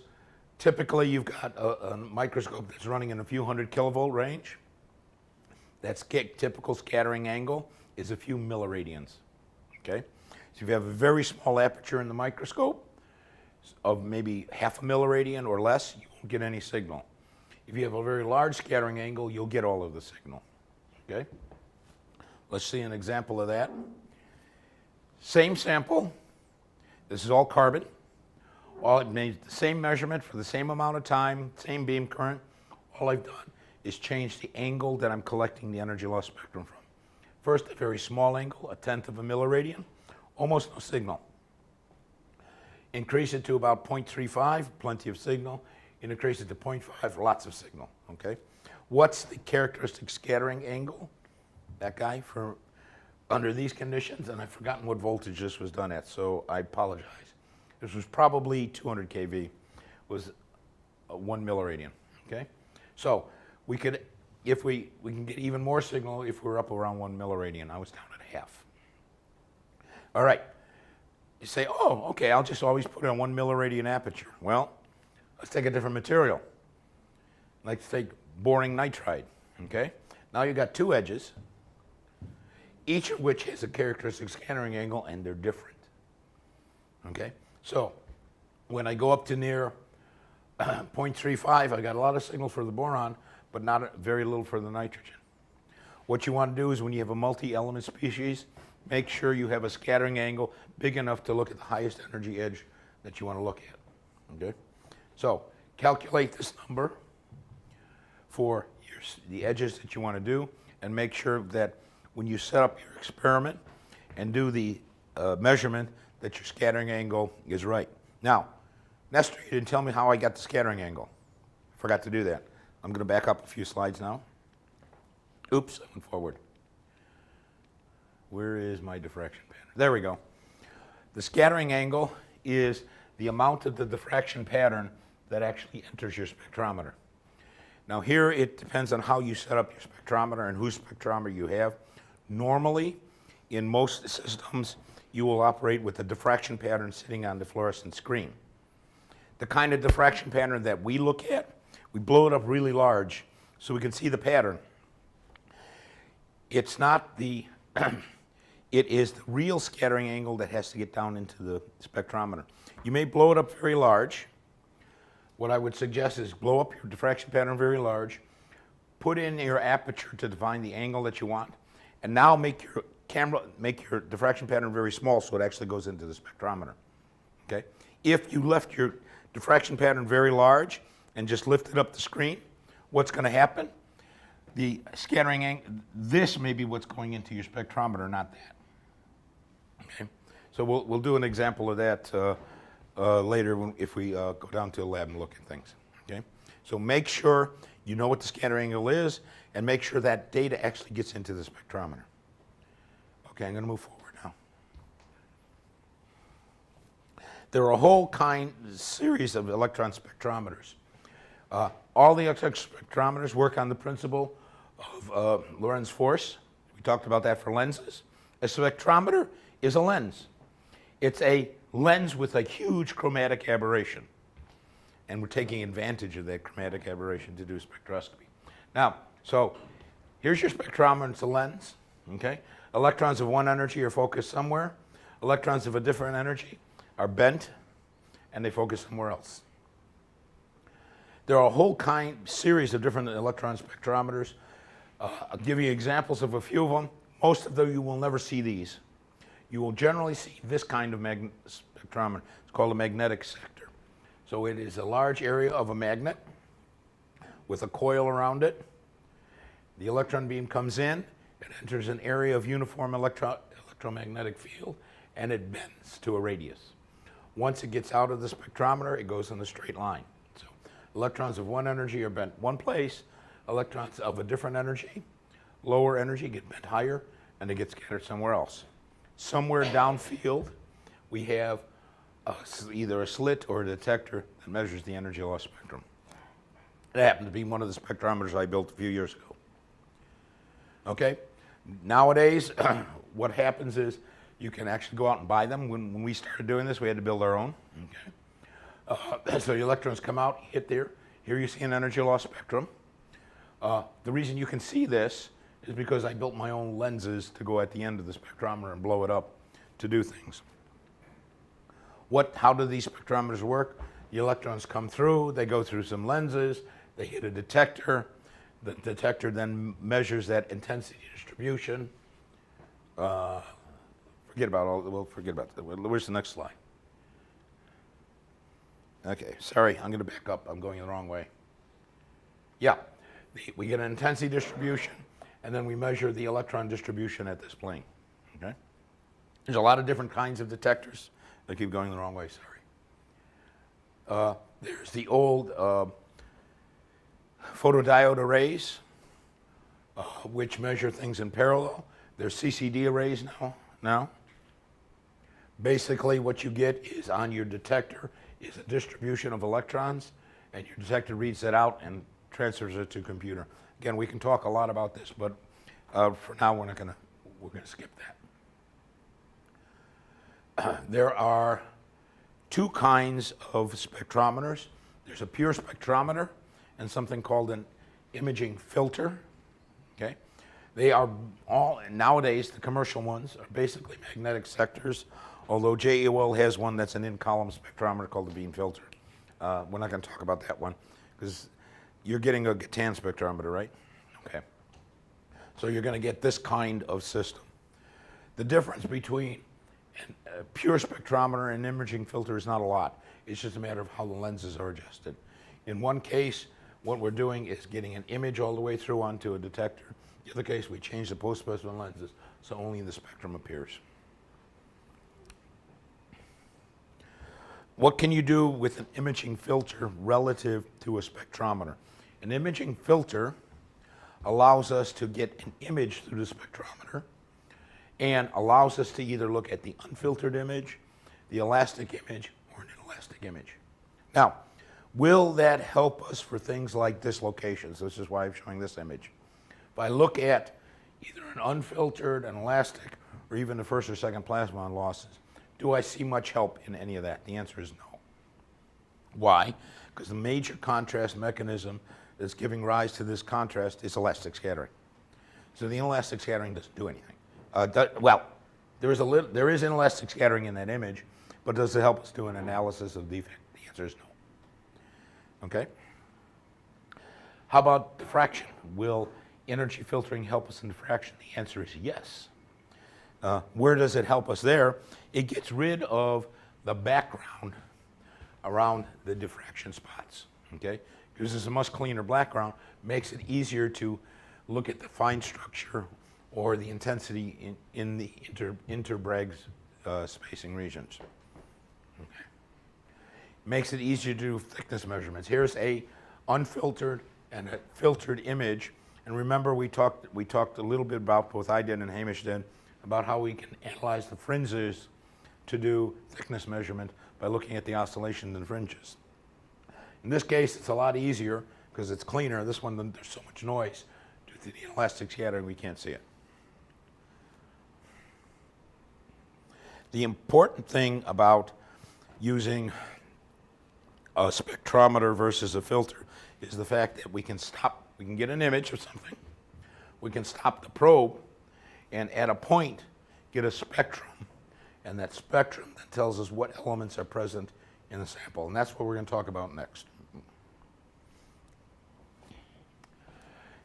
Just like in the EDS experiment, you have to determine what the goal of your experiment is. Do you just want to detect something? Do you want to quantify it? Do you want to do some filtering and measure spatial distribution? Let's define the experiment very carefully. Okay? I'm going to, for the rest of this morning, we're just going to talk about these two. We may get to this very briefly just as an example. But I think I'm going to lose my voice again if I talk too much longer. We'll go for a bit, see how far we get. Okay, let's talk about data processing. I showed you an example, several examples of energy loss spectra. Here's a typical example one. We've got an intensity of the elastic peak, sometimes called the zero loss peak, the plasma losses, then the background and the edges on top. If I wanted to do quantitative analysis, what am I interested in? What I'm interested in is the intensity of the element that's present. And the intensity of that edge is sitting on top of some kind of background. Now, in EDS, it was pretty easy. We said, well, there's a nice peak, and we drew a straight line between either side of the peak, and we got the intensity of the X-ray line. Here we don't have lines, we have edges. And the intensity of that edge carries on to infinity. So does the background underneath it. And it's nonlinear. Okay? So what we tend to do is we say we have an edge, we have a background, we fit a model to the pre-edge background and extrapolate that under the edge. We then subtract the extrapolated background from the total signal and say that's our net intensity. Now, the problem is that this background continues in infinity, and we've done a measurement and an approximation, and we've extrapolated that. The problem is this is a polynomial fit, and that fit will at some point in time actually cross over, because it's just a model. Generally, what we do is we say the background looks like an equation of the form intensity equals some amplitude, energy loss to a power. Now, if that was true, that'd be great. The problem is this value of power varies depending on the energy we look at. For very low energy processes, R is about 2. When we start getting up to very high processes, it goes upwards of 7. So this works, but it's phenomenological. I can make some hand-waving arguments and say, oh, it should be like this. But in reality, it's a phenomenological model. So it works. We can fit a background. We can extrapolate it. Okay? But we can't extrapolate it to infinity. The other important thing is if we have two edges, okay, the background for this edge is the background from this edge plus the tail from the edge before. So if we're going to do an analysis of a multi-edge system, what do we have to do? We do a background fit for one edge, we extrapolate it, then when we do this edge, we have to do a new background fit and include the tail of the edge before it, okay? One thing you never want to do is do a fit, subtract it, and then do another fit and subtract it. You will get an error, okay? So do a fit, extrapolate for a certain range, measure your intensity, and then do a similar thing for the next edge. I told you already that the background models don't work well, okay? Here's an example. I'm looking for boron in this. First of all, it's a really small amount of boron. I should have done this one in color. So this was there's a carbon edge, bit right here at 188, and I apologize, this graph didn't come out too well. There's a boron peak. Well, the question is there boron there? Well, it depends on how I did my extrapolation. If I did a fit here and I extrapolated down, if I did a fit here and I extrapolated, I actually went above the edge. So doing fitting is very difficult, especially when you have very small peaks. Sorry, this slide should have been first. Very small peaks on a huge background. Now, if I do subtract the background out of this, you notice that that's carbon and that is chrome. It's a chrome carbide. Okay, when I do subtract that background just to show it, there's actually a substantial amount of carbon there. The problem is you've got a little, what looks to be a little peak on a huge background. All right, I'll get back to that example in a few minutes, again in a few minutes. All right, can we quantify energy loss? I showed you a nice simple equation for quantifying EDS. Can we do the same thing for energy loss? The answer is yes, but we have to take a couple of different steps. If I wanted to quantify this spectrum, what am I interested in? I'm interested in the number of atoms that cause that peak. Okay? Well, the intensity of that edge is simply equal to the probability of creating that edge times the instant beam current. Okay? What's the probability of creating that edge? That probability is just the ionization cross-section times the number of atoms. So if I take that, put it in there, rearrange it a little bit, I can say the intensity of an edge, IK, divided by the cross-section, divided by the incident beam current, is equal to the number of atoms. Voila, quantification. Same problem that we had with EDS when we do absolute quantification. What do I need? I need a cross-section. I need the absolute intensity. Let's do the same trick that I did for for EDS for energy loss. Instead of looking at the absolute intensity, let's look at ratios. Take that same equation. Let's look at the ratio of element A to the ratio of element B. Those intensity ratios, if I go back to that previous equation, that guy, is going to be equal to some constant times the composition ratio. Same equation I had for energy loss. Composition ratio is the intensity ratio times a constant. Okay? That's how the easiest way of doing composition analysis and energy loss. You measure an integral over A, integral over B, take that intensity ratio, multiply by a correction factor, and you get the composition ratio. Okay? What's different is this, the correction factor. In EDS, it's more complicated. Remember, in the EDS, we had the ionization cross-section, but then we had the fluorescence yield, the radiative partition function, lots of other terms. Here, those terms don't come in. However, this is the total ionization cross-section. I'm going to skip this slide for a moment. Okay? Let me go forward. All right, so how do I get that ionization cross-section? We run into the same problem that we had with EDS. We, first of all, have to know what the ionization cross-section is. So we go to models to get it, or we do an experimental measurement. If we had a standard, put our standard in, measure the intensity ratio, measure the composition ratio, we have that constant. Store it, just like we did for EDS. What happens when I don't have a standard? Well, we resort to calculations.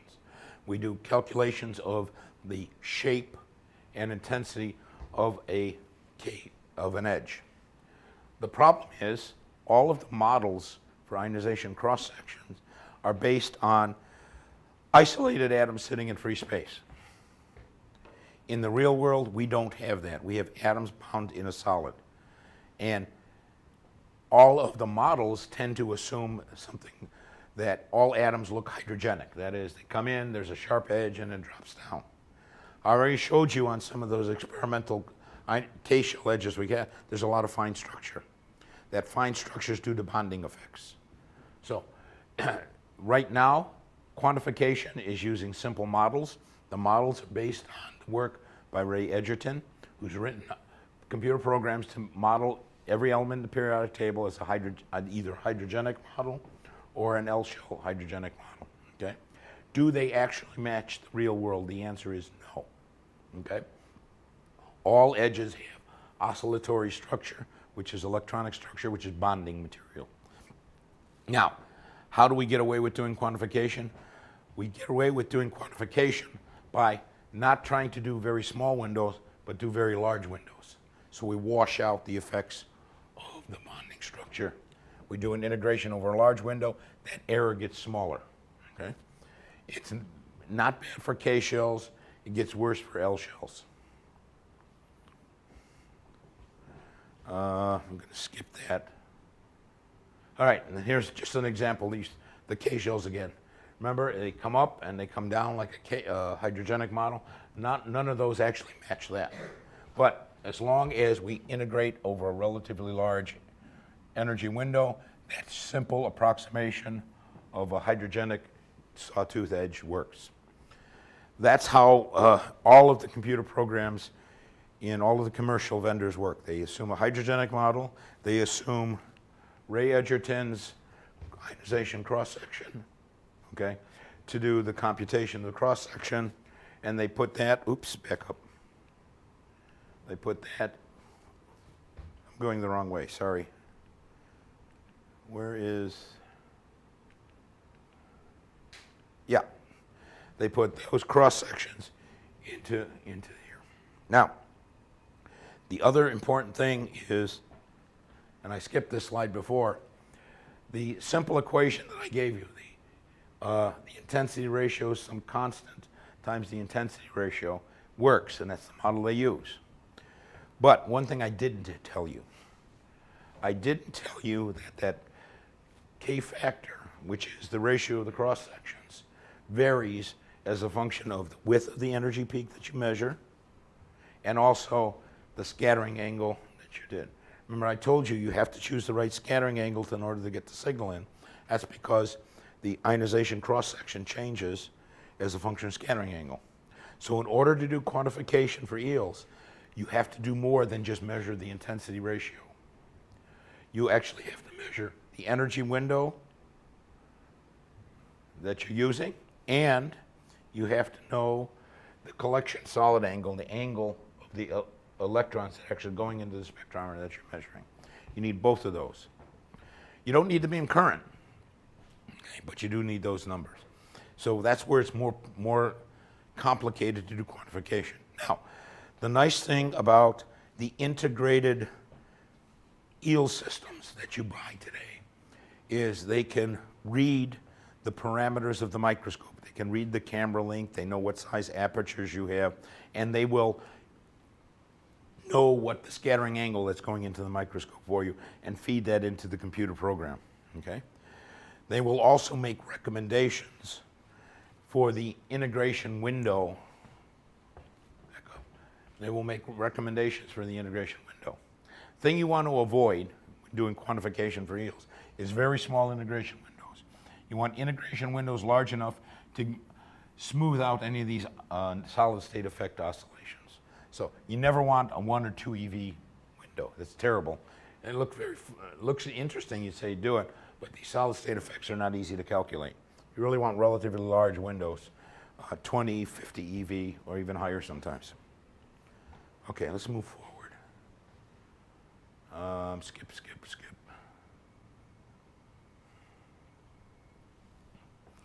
All right, practical example. This is a carbide and steel. It's a titanium nitride precipitate surrounded by an M23C6 precipitate in a piece of steel. Can we analyze this? Now, let's go forward for a moment. If we're going to do an analysis, what I'm going to tell you what you're going to want to do is you're going to want to do both EDS and EELS. Why is that? Well, first of all, here's an energy loss spectrum from that region, okay? We can see the iron, we can see the chrome, we can see the carbon. Nestor, you just told me all I had to do is fit the background and do an extrapolation and integrate the edges and get the relative intensity ratios. From that, with the cross sections, I can do the quantification. However, the metallurgists here will know that M23C6 is not just chrome carbon, it's not just or iron. There's a lot of other materials in it. Very specifically, in this particular M23C6, there's molybdenum. Now, do we see molybdenum here? How do I know there's molybdenum there? I know there's molybdenum there because if I go forward, in my EDS, I pick up the molybdenum peak. Where is the molybdenum in this spectrum? Okay, I don't see a nice big molybdenum peak. That's because in energy loss for high Z materials, we're not looking at molybdenum K edges, which are 6 miles that way. We're not looking at the Moly L, which is way the heck over there. We're looking at the Moly M shell. The Moly M shell is a very broad, humpback whale type peak. And as Murphy's Law has it, that Moly M shell is directly underneath the carbon K. Okay? So how do I analyze Moly in eels in this situation? The only way to do that is to do some sort of deconvolution. So what I've done, or what I do, is I take some pure Moly. I measure the Moly M shell. I then measure my Moly carbide. Okay? Here's this is even a simpler one. Here's the M23C6, here's the moly carbide. If I extrapolate the background under there, I can see where the moly is, right? See just the beginning part of the moly, which is that broad shoulder under there. I will take that spectrum, overlay it with this, scale it, fit it, subtract it out. Now I can get the carbon, and then I can get the rest of the material. So this was a, and you can see that here in the M23C6, but this is very old data, so I didn't have a lot of statistics. Nowadays, I wouldn't show you these kind of things before, but this is real data, and more than likely you'll have real things like that. Can you do that for everything? Well, look at Lave's phase. Lave's phase has a huge amount of moly in it. That's very difficult to analyze, okay? The question is, do I really need to do quantitative analysis in eels? Ask yourself which method is better. Is EDS better or is eels better? What are we trying to do? If all I wanted to do, let me go forward now, is show that this guy was a titanium nitride, I can do that very easily by eels. Why? Because, oh, where's the spectrum? Hold on. Oh, I'm sorry, the spectrum's missing. Apologize. This is the spectrum from the M23C6. I don't have the spectrum from titanium nitride, but there's the nitrogen K. Yeah, nitrogen K, titanium L. The well separated, I can easily show that that's titanium nitride. My point was, just when you start getting high Z's in there, you have to worry about things. And here the moly was overlapping. And here's the chromium map and the iron map. They come up pretty lousy, right? That's because there's a lot of noise in here. Would have been much better to do that via EDS. In fact, if we do that via EDS, there we go. There's now carbon, nitrogen, titanium, chrome, iron, nickel, and moly. Okay, combine them all. The moly was done by EDS, the titanium and nitrogen by eels, and the transition metals by EDS. All right, let's spend about another half an hour and then call it quits because I'm getting. No, let's spend half an hour and then we'll stop. All right, we talked a lot about thickness effects. Okay, I talked a lot about thickness effects in EDS. I told you about the absorption correction. What about thickness effects in eels? Okay, and the problem that we're going to run into in eels and thickness effects is a phenomenon called multiple scattering. Okay, what happens is in eels you have a primary electron comes in, creates a core loss, and in the process of creating core loss can undergo other multiple scattering events. So what we'll have is core losses, super upon which is plural scattering. Okay? How do we know how thick our sample is, or have we got multiple scattering? We actually have it in the energy loss spectrum. We have the zero loss peak, and then we have the inelastic scattering. You can show, and we can derive an equation that says that the ratio of the integrated intensity of the entire spectrum divided by the intensity of the elastic peak, the log ratio of that is equal to the thickness of the sample divided by the mean free path for inelastic scattering. That's a nice number to have. So in your energy loss spectrum, you measure this, divide it by that, and you get a number called T over lambda. T over lambda is an important parameter that you should know for your sample because it ultimately is going to define what a thick and thin sample are. Can we calculate lambda? Yes. There's an equation for it. That equation is phenomenological. It's based on experimental measurements. Okay. And there's an equation for it, and the references for it are down here. What happens to an energy loss spectrum as we increase our sample thickness? Okay. I've gotten rid of the slide I shouldn't have. Oh, well. This is the same sample for 3 different thicknesses. Actually, 3 different thicknesses. What I've done is for a T over lambda of 0.23, 0.6, and 1.2. What happens is when your sample thickness increases, all your intensity increases, okay? In order to put this all on the same graph, what I've done is I've normalized these three spectra to a background at this point. What do you see in this curve? We see that as the thickness increases, the peak or the edge to background ratio gets worse, okay? That's universal in energy loss.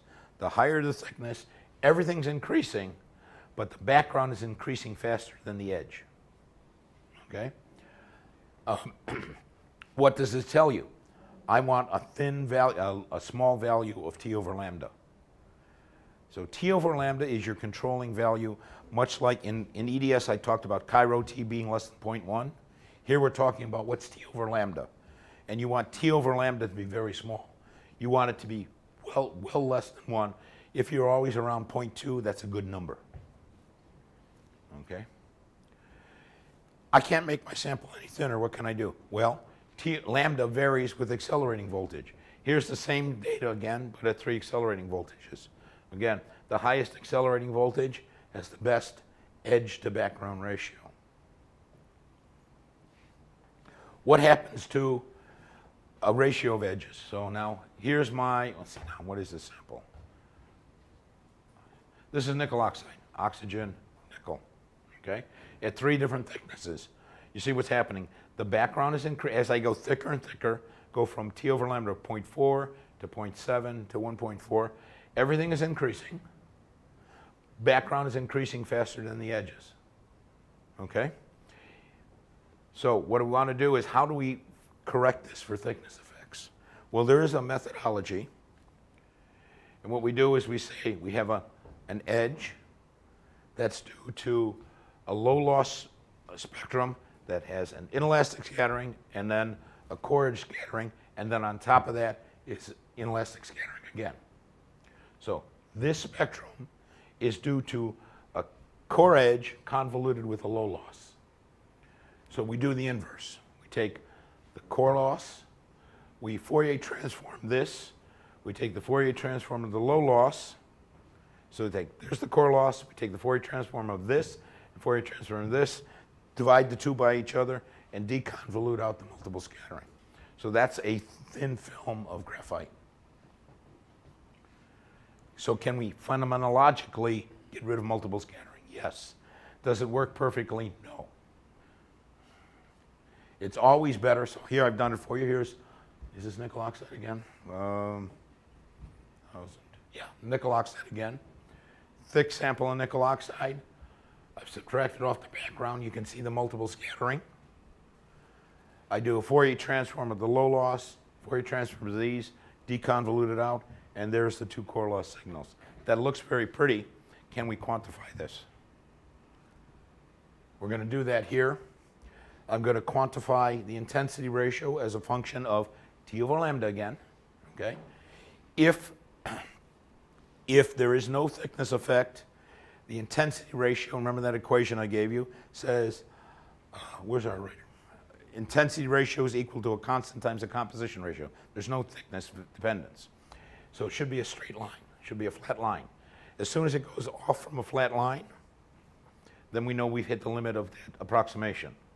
Where does that happen? Log T over lambda of around 1. So if T over lambda is greater than 1, can we do quantification? Not simply. Keep T over lambda less than 1. Keep T over lambda less than 0.5. So that's your measure of sample thickness and energy loss, T over lambda. I'm going to skip this. Skip this. Let's end up, spend the last few minutes talking about mapping in a material, okay? I tend to be a spectroscopist, so I tend to look at spectra all the time. A lot of people would like to look at maps to see elemental distributions. Can we use energy loss spectroscopy to do elemental mapping like we did with EDS?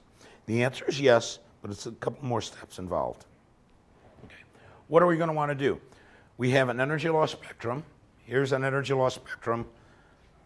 Okay. If I did a line profile through this, I can get a zero loss peak, a decreasing background, and then edges superimposed. Okay. If If I want to do an energy loss image, what am I going to do? I'm essentially going to put an aperture, a slit around here, and I'll get an image. So here's the elastic peak. I'm just going to take that intensity, form an image. I can take a plasmon loss peak, these guys, and form an image. Okay? This happens to be boron nitride on holy carbon. I would like to know where's the boron. Okay? So what am I going to do? There's the boron edge. I'm going to get an image of that. Okay? So, oops, sorry, back up. But if I get an image of this, I'm going to get the edge plus the background that's underneath it. So the way to do energy loss mapping is to take an image of the core edge and an image of the area just before it and subtract this from this to get the net signal. Okay? It's going to be an approximation, but we can do that. So here's my boron nitrogen.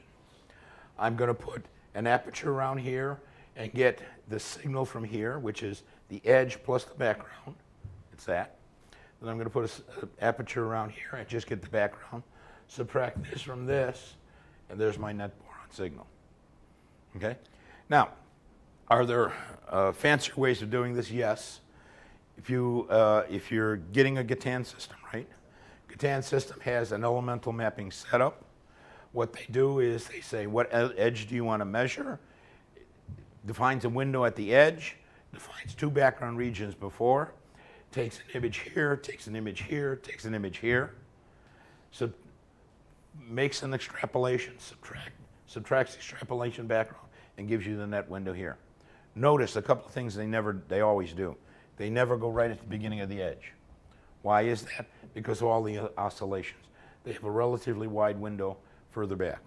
They also take at least two windows before in order to get a reasonable extrapolation. The other thing is they also don't have very wide windows. Okay? They move it off the edge, but they're also not very wide. So this happens to be an example from silicon. Okay. You can produce some very nice maps. This is an example from Gerald in Germany. He's done that methodology. So there's the aluminum signal, titanium, the oxygen, and he's colorized it and put it all together. Does a very nice job. But it's all a color overlay. Here's another one from Richard Liepman of Biological Materials, where he's looking at the nitrogen, phosphorus, and sulfur signal in a biological system. And yet a third one in cell biology. Let's skip that one. Now, is there a problem with this? I'm going to pick a polymer example for my friend whose name I've forgotten, so I apologize. Okay, I did polymer is carbon. This is polystyrene and PMMA. Okay, so polystyrene is just carbon and hydrogen. PMMA is carbon, oxygen, and hydrogen. So I want to take my images. I'm going to do the two background images before. So there's background area 1, background area 2, post edge area 3. I'm going to process this, so this plus this, extrapolate the background under that, subtract it away, and there's my map of the oxygen. So I can say that this area is the PMMA, and this area here is the polystyrene. All right, now let's map the carbon. All right, we're going to map the carbon, and that looks awful ugly. Why does it look awful ugly? Well, first of all, this is the same area. I've taken a beam-sensitive material, PMMA, irradiated it for a very long time to get these maps. So I've done the background before and the carbon after, and then did the differences. Do I have something there? Yes. But this is the same area as this one. And you can see, look at that and compare it to that. Okay? What have we done? We've damaged the sample. Why have we damaged the sample? In order to get these maps, first of all, I've got to acquire spectrum for a long period of time, not milliseconds, but seconds, sometimes even minutes. And I have to do it 3 times for every element, for every edge. Okay? So I've got essentially this area exposed, not for one map, but I have to do it 6 times to get 2 maps, 3 times for each map. Okay? And here's the before, and here's the after. Am I going to trust this elemental map? The answer is no, right? I've destroyed the sample. All of the PMMA is gone. The only thing that's left is the polystyrene. Now, can we mitigate this? Yes, we can do better detectors, which exist now. We can do cooling the sample to reduce radiation and radiolysis. So all that will help. You have to learn for your sample, can you do this? I showed you boron nitride first. Boron nitride's easy. It doesn't damage, at least not under the conditions I used. PMMA polymers will. So you have to ask yourself, what is the material I'm analyzing? When does it damage? Under what conditions? And understand that first before you try to do a measurement. So take your sample, beat the hell out of it, okay? Put it under high beam conditions. What's the right voltage? What's the right beam current? What's the right temperature before you do a measurement? And I don't care whether you're doing EDS or EELS. You should do it for both. All right, let's see. Let's go a little bit forward. I'm going to skip this. There's a lot of other information in EELS, okay? I alluded to the fact that edges have a lot of structure on it. This is all carbon. That's amorphous carbon, that's graphite, that's diamond. Okay? All of this near edge structure is related to the bonding in the solid. So can you get some interesting things? Yes. Depends on what you want to look at. Amorphous carbon doesn't look too different. Graphite can look extremely different depending on how you took your data. Hang on, I want to go forward. Oh, so can you do near edge structure analysis of allotropes of carbon, for example? The answer is yes, but you have to be careful that you don't destroy it. Remember I said we were going to mention something about hydrogen. I'm going to rapidly skip through a few examples here. I showed you that hydrogen edges exist in EELS, but we really couldn't measure them because there's too much there. However, if hydrogen forms a hydride, okay, that's a little bit different. If it forms a hydride, then the hydrogen changes the plasmon structure because it changes the plasmon energy, which is related to the valence density of states of the solid. So we can look at the difference between magnesium hydride, titanium hydride, zirconium hydride. We can see shifts. So can you see hydrogen in a material if it's bonded? The answer is yes. Okay, but not everything. Unfortunately, that shift, notice it's really big shift for low Z. As the atomic number starts increasing, that shift gets smaller and smaller. So you really need high energy resolution to see it. Okay, I'm going to skip this slide. Skip this one. Different forms of carbon. That was one I threw in for you. We can look at different forms, different bonding forms of carbon that near edge structure changes, so we can look at different allotropes of carbon, different types of polymers. Okay, but again, you have to be very careful when we're doing these things because these undergo radiation damage, and you'll destroy that very quickly. You can look at different oxidation states. This is copper metal. There's Cu2O, CuO, and YbCO. Okay. So we're looking at the copper edge. In copper metal, the D band is completely full. There's no white lines. In copper oxide, we started to move the D band, so we're starting to get the white lines. In CuO, the D band is fully empty, so we got nice white lines. We can now compare that with YbCO. Look at the ratio of the L3 to L2, and compare that with copper oxide. So the copper in YbCO is copper oxide-like rather than Cu2O-like or copper metal-like. Okay, we just look at it. We don't have to. We can measure it. Skip this one bit. We can look at magnetism. Is anybody here interested in magnetism? Probably not. I'm going to skip magnetism. I'm going to get toward the very end. Plasmon resonances, I don't think anybody here is doing that, no. That's physicist in me. Move forward. All right, this is where I want to really end up. Let's do, we talked about EDS, we talked about eels. What should I do? My answer to is you should do both, okay? The salesmen for eels will say eels will solve every problem. The EDS people will say EDS will solve every problem. The answer to that is that's not true. You need both to do it. Let's do a direct comparison of EDS and eels. Comparison number one. This is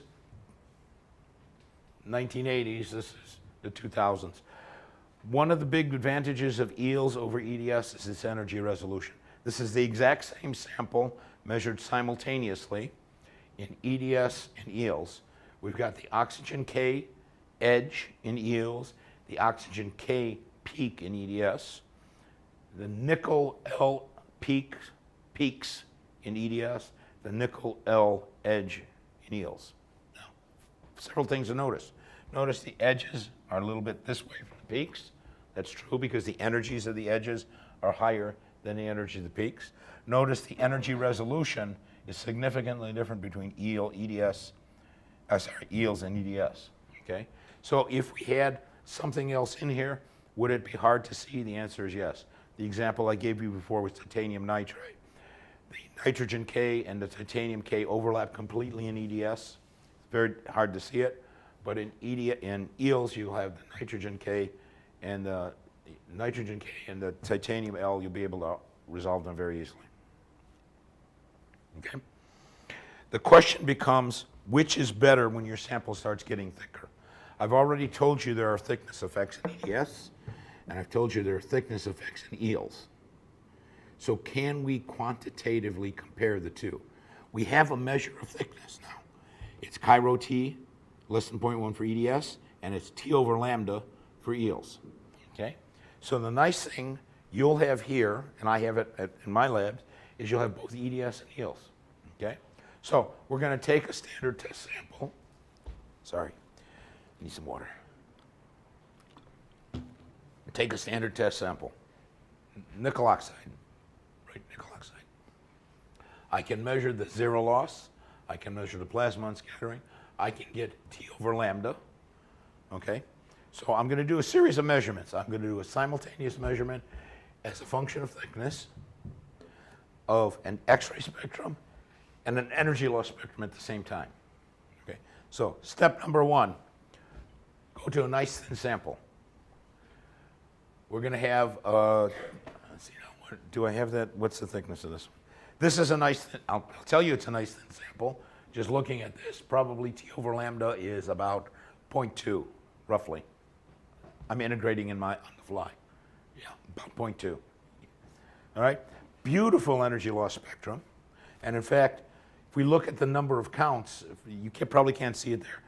Here we're talking about 10 to the 5th, 10 to the 6th counts in that spectrum. Beautiful spectrum.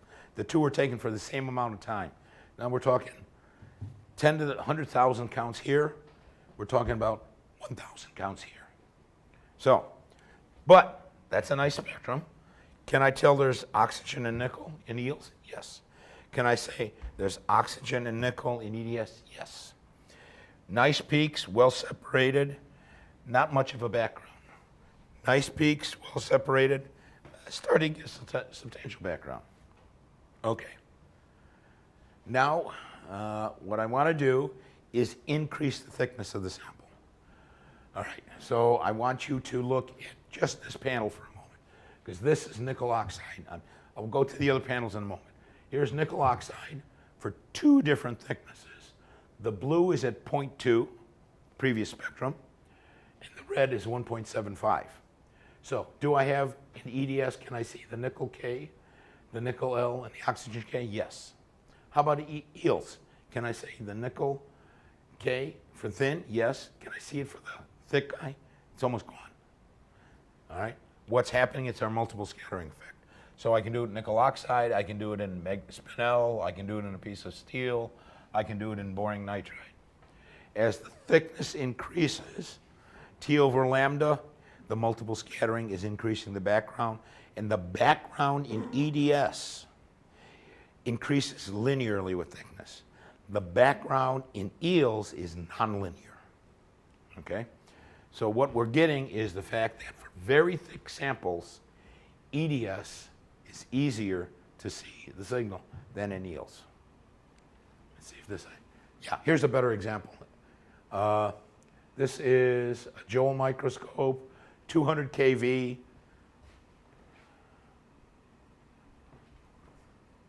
Nickel oxide again, sorry. Okay, T over lambda 1.4, T over lambda 0.2. Beautiful edge here, we're losing it here. EDS, in both cases, I have no problem seeing it. The difference between, this is the raw data, this data is normalized. So I normalize to the background here, and I normalize to the background here. The peak to background ratio hasn't changed in EDS, substantially changed in eels, okay? So, although eels has more signal, it has lots of near-edge structure. It's really great to do physics experiments. If the sample gets too thick, eels fails. And it's not that the process fails, it's still there, all the information is there, it's just the background's increasing faster than the signal. So, very thick samples, what's your methodology to go for? Try to go for EDS. Very thin samples, eels will always win. So thin samples, eels, thick samples, EDS. In the real world, you need them both. Let's see what's next. Don't worry about this one. All right. I don't know what happened there, but let's not worry about it. Let's just see what the last slide is. Okay, so this is a good point to stop. First, a little bit of water. Okay. Both for EDS and for eels, I want you to do a couple of things before you do an experiment. Think about the experiment you want to do. Think about your sample. How thick is your sample? I showed you both for, if all you want to do is qualitative analysis, can you use EDS or eels to do something? The answer is yes. If you want to do semi-quantitative analysis or quantitative analysis, then you have to start being careful. You have to know your sample. You have to know the conditions of the instrument. You have to know how thick your sample is. If your sample's too thick, I don't care which analytical technique you use, it'll fail. A nice thin sample, well prepared, with no artifacts, can you get great results in EDS and eels? Yes. If your sample's too thin, will it hurt EDS or eels? The answer is no. Will it hurt if you're doing dislocation analysis? Yes. What's the problem you're trying to answer? Okay? Hamish was telling you yesterday about how relaxation and surface effects will cause dislocations to pop up and go away. Are you doing a dislocation analysis? Well, then you have to have the right sample, the right thickness, and make sure you understand things. And do, in some cases, the dynamical calculations. In EDS and eels, can you do qualitative analysis of every sample? Yes. I can tell you what's there. I can tell you what elements are present. Do I want to quantify it? Can I do that? Yes. Do I need a standard? It depends on the material and the question you're asking. If all you're interested in is the relative ratio of element A to element B, and they're next door neighbors in the periodic table, it's easy to do. If as the elemental separation or the atomic number separation decreases, we have to begin more and more careful, both for EDS and for eels. Both EDS and eels have thickness effects. Can we mitigate those? Yes, in both cases make the sample thinner. But in both cases, as you make the sample thinner, we have to watch for other artifacts. Are you modifying the sample? Are you damaging the sample? If we're doing a polymer, do we have to worry about radiation damage? One of the things we were going to talk about this morning, when we were all done, was radiation damage. Well, realistically, we're not going to get to that today. Maybe we'll do that again some other time.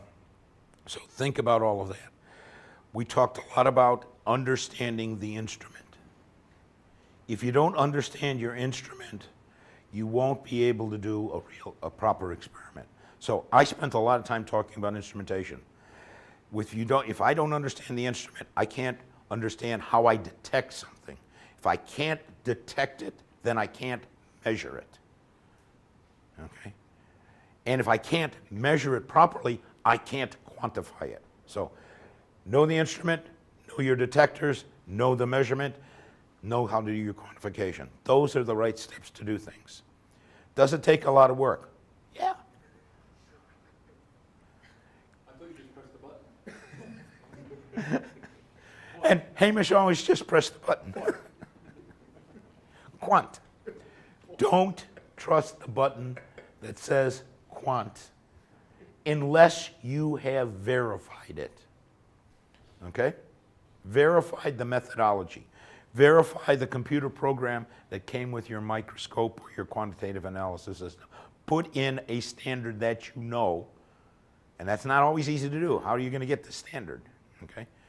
Put it in, test the quantification. Does it work? Never trust a map at low concentrations of an element. High concentration, sure, no problem. When something's at 50%, 90%, yeah, it's easy to see. I want to look at 1% levels. Am I going to do a map to test? No, I'm going to look at the individual spectra. Don't trust an AI system to go out and analyze your analysis. It'll tell you everything's there. Remember to tell the computer what's really there, okay, and check it. Okay, I showed you I really specifically pulled out that map example to show you how somebody can make a really huge error. And when something's not there, but the computer said it was there, it's because he didn't he didn't do the right experiment and didn't look closely at the data. Okay, data is king. But before the data, you need the sample. So spend your time making a good sample, do a careful experiment, look at the data. Can you quantify things? Yes. It's going to take you work. Okay. Nothing's free. Okay. All right. I'm tired of talking. I got to stop for a bit. All right. Cheers, guys. Yeah, we can take questions if you like. Hamish, you want to come up? Yeah, a few questions. You ask him the questions. I think ask the questions on this mic so that everybody can listen what you want to discuss. You can tell about your work, and if you are trying to get some answers also, you can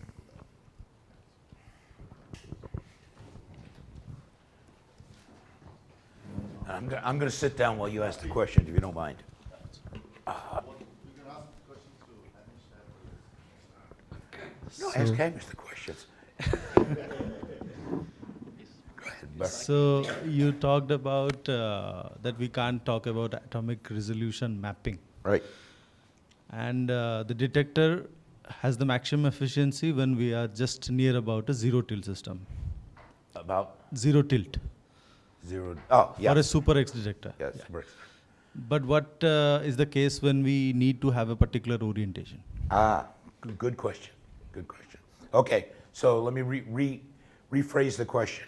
So we talked about, can you do an atomic resolution map? I would not call it an atomic resolution. I would call it a channeling map. So first of all, because what we're doing is we're seeing channeling in the solid. In order to get channeling in the solid, all of those high resolution, atomic resolution channeling maps are done on zone axes. Okay. If you tilt to a zone, if your sample if you have to tilt your sample to get to the zone axis, can you still do the results? The answer is, can you still do a map? The answer is yes. Realize that some of your detectors may not be working very efficiently. And in fact, some of your answers may be actually giving you garbage or noise. So what you should do in that case is figure out how you're going to tilt. If two of your detectors, in the case specifically for your system, you've got 4 detectors, and let's assume you tilted toward 2 of them, and 2 of them are getting very bad signal. They're actually going to give you noise. What you want to do is turn those detectors off. Okay? You can turn them off in several ways. Literally, I'm not suggesting you unplug them, but look at the software. Some of the software will allow you to disconnect and not display those. Or some of the software will actually allow you to acquire all the data but not display it. Okay?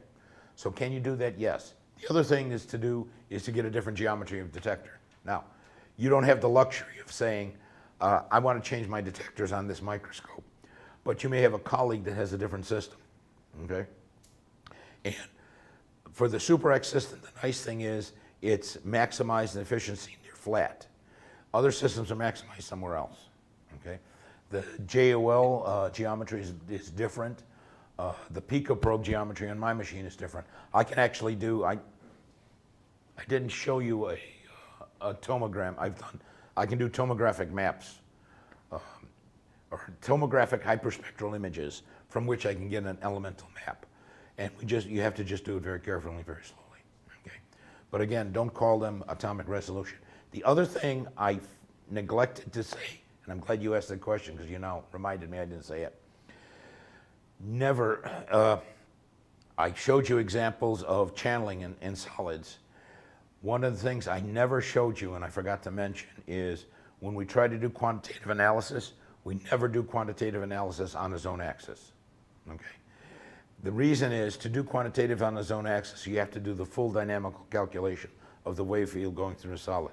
You should always tilt off the zone axis by about 1 or 2 G, 1 or 2 diffracting vectors. And then you wash out the channeling effects, and then the quantitative analysis equations that we talked about apply, okay?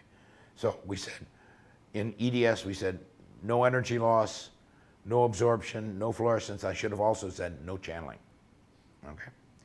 So go away, never try to do quantitative analysis in strong channeling conditions. Can you? Yes, but to do it right, you have to do all of the calculations. Most of the time, the calculations are pretty extensive. Can be done, yes, but it's easier just tilt away from the channeling conditions, okay? Anybody else? I have another question. Oh, go. So by limiting the apertures in a image corrector system, which doesn't have a probe corrector, we improve the resolution of the stem map. Yes. But we are reducing the quantity of EDS signals we collect. Right. So what could be a good combination, and how to know that we are not losing enough EDS signals, but we are able to go to a nearly good resolution? You're talking about the apertures? The condenser apertures. Yeah, so the condenser apertures controls, yeah, he's talking about the condenser apertures controlling the amount of current. Yeah, so controlling the convergence angle, and he wants to put in, where's an optimum, is what you're asking. Is a bigger aperture better than a smaller aperture? Well, there's 2 apertures, but he was specifically asking about EDS, not ELs, right? EDS, yes. ELs. EDS. Oh, EDS. So in EDS, I would actually go for the bigger aperture, okay? What I would go for the bigger aperture because you will average out some of the dynamical effects. But more importantly, what you worry about is how much beam current you're putting on the sample. So what I would try to do on your system is make sure your system is calibrated so you know how much beam current you're coming in, because what you'll need to do is not worry about just how much beam current's there, but what your sample is. So the amount of beam current you can put on a metal is orders of magnitude more than you can put on a polymer, okay? So you can put a nanoamp on a piece of metal and it'll still survive. You try to put a nanoamp on a polymer, you'll burn it instantly, okay? So now, what I do is I've standardized my system, I've calibrated my screens, so I know how much beam current I have under different conditions. And I know for the kind of samples that I deal with and the amount of analysis time when I start destroying them or not. I'm lucky. I've got a very efficient detector. I can run at 100 picoamps of beam current and get plenty of signal both for imaging and for spectroscopy, both EDS and ELs, okay? In a less efficient system, you're probably going to have to go toward from 100 picoamps to maybe 500 to maybe even as much as a nanoamp. Be very careful when you start getting up to a nanoamp on many materials because you'll start destroying them. Okay. 100 picoamps, Even 100 picoamps is a lot, particularly for a polymer. That's a huge current for a polymer. In a polymer, I'll probably drop down to 30 picoamps at some time. That's not a lot of signal. Okay. All right. If I may, I have another Cool. on a subject which we have not touched thoroughly. It's basing on the ronchograms. Oh, Rankin. Okay. So for amorphous material, it's pretty clear. But how does it vary when we go to a crystalline sample? Ooh.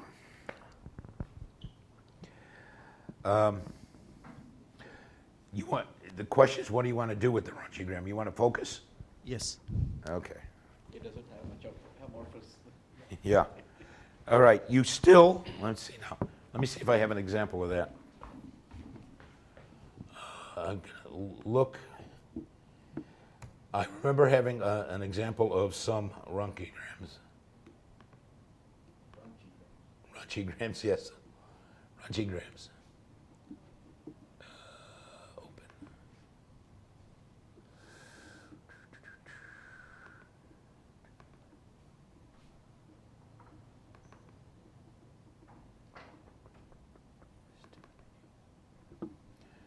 These are some examples that I borrowed from a colleague in Australia, if I can find them. Where the hell are they? I'm looking for them. Hold on a sec. Maybe they're further down. Ah, there we go.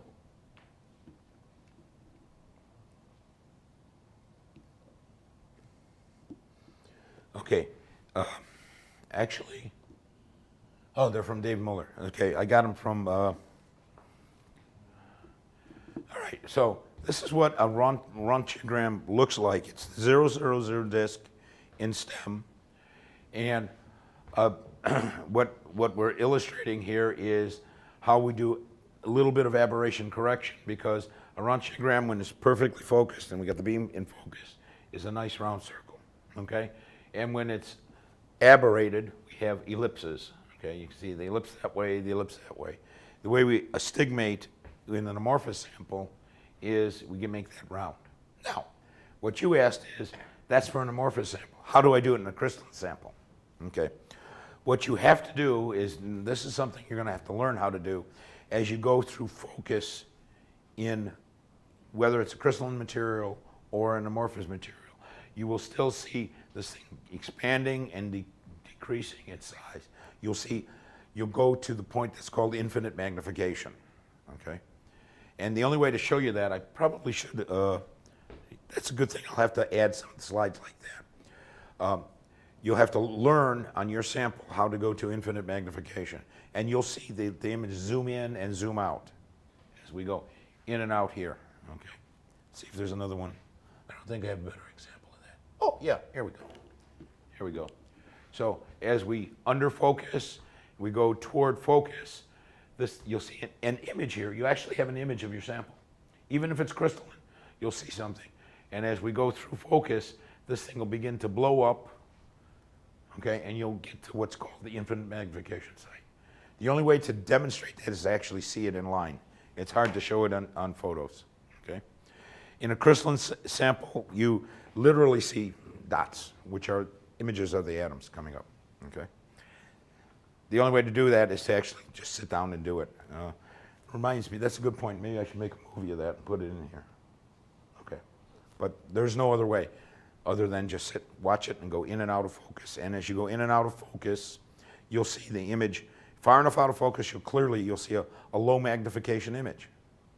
And as you go toward focus, it'll start increasing, and you'll actually see a transition. It'll go through a crossover and then go the other direction, okay? All right.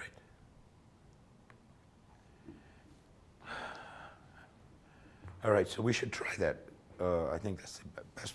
We should just try to do it and have a look at it. All right. Any questions for Hamish? Okay.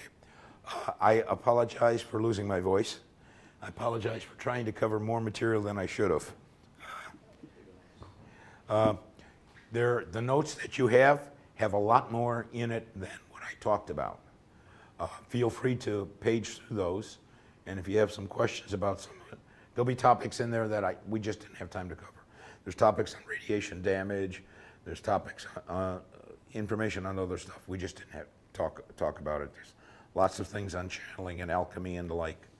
I think what we were overly optimistic on what we would cover, just a bit. If we do it again someday, we've got to either make it longer, more days, or focus in a little bit narrower. So, for example, we probably could have spent 3 days just on EDS and EOS. Okay, I'm losing my voice again, so I need to stop. Thank you all again for your attention. You need to thank Hamish. All right. Bye, everybody online.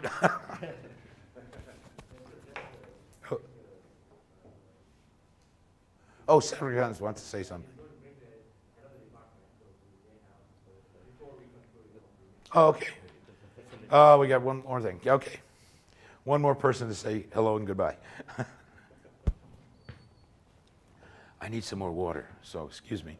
Where's my bag? No, I water in my bag. I brought extra. Yes.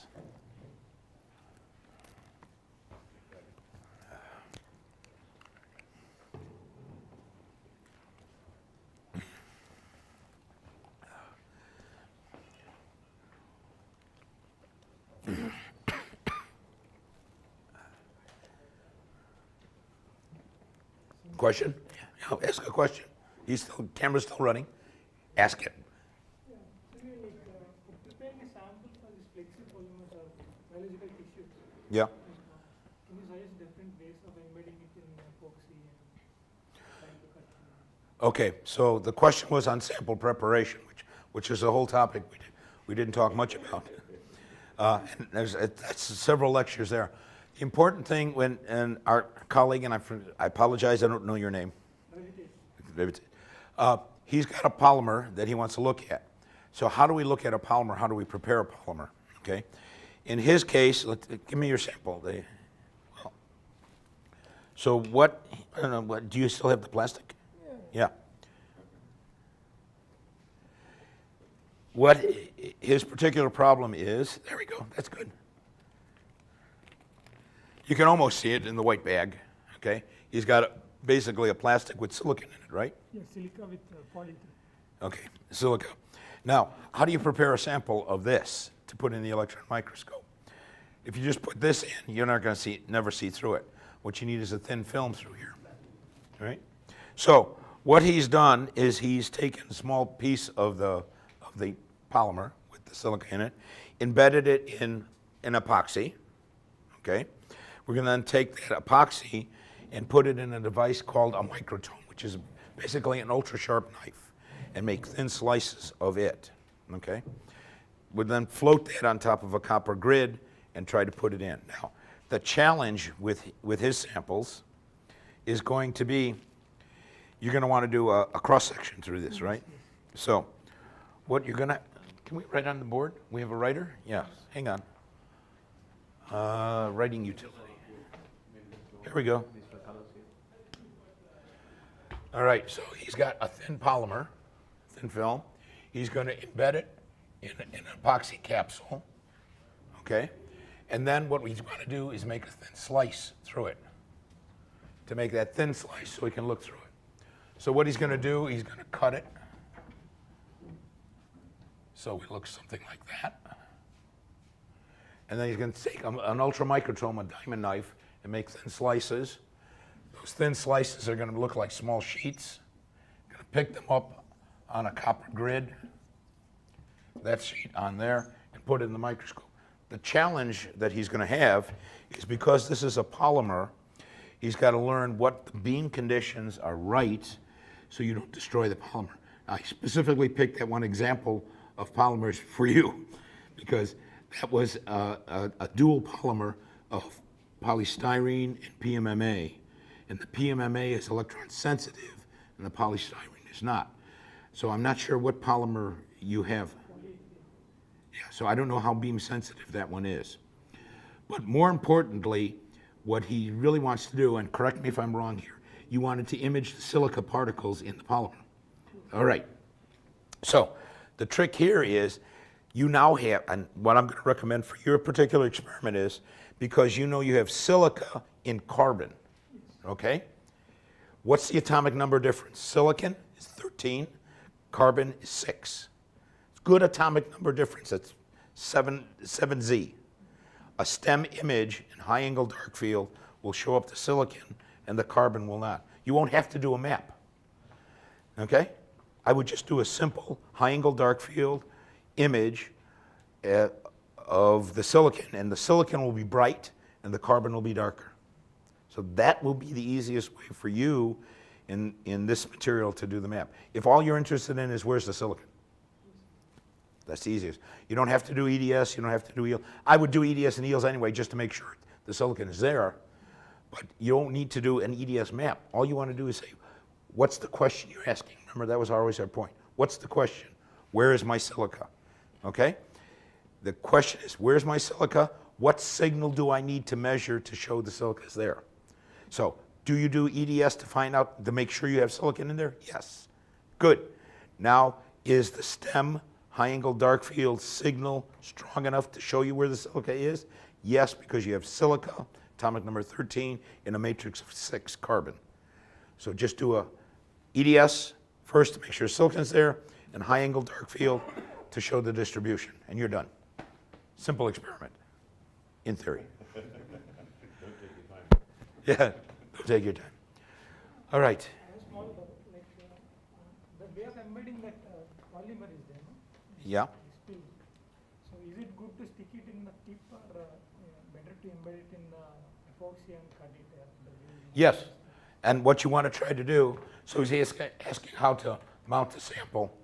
And what I would, specifically for yours, I would mount your entire sample in like as straight as you can. Okay? And embed it in your epoxy. Then slice, you're learning how to do the microtome, so you know you're going to have to slice a little bit. But you want to do the slices this way. So you want it this way, not flat. Okay? All right. I think we're done now.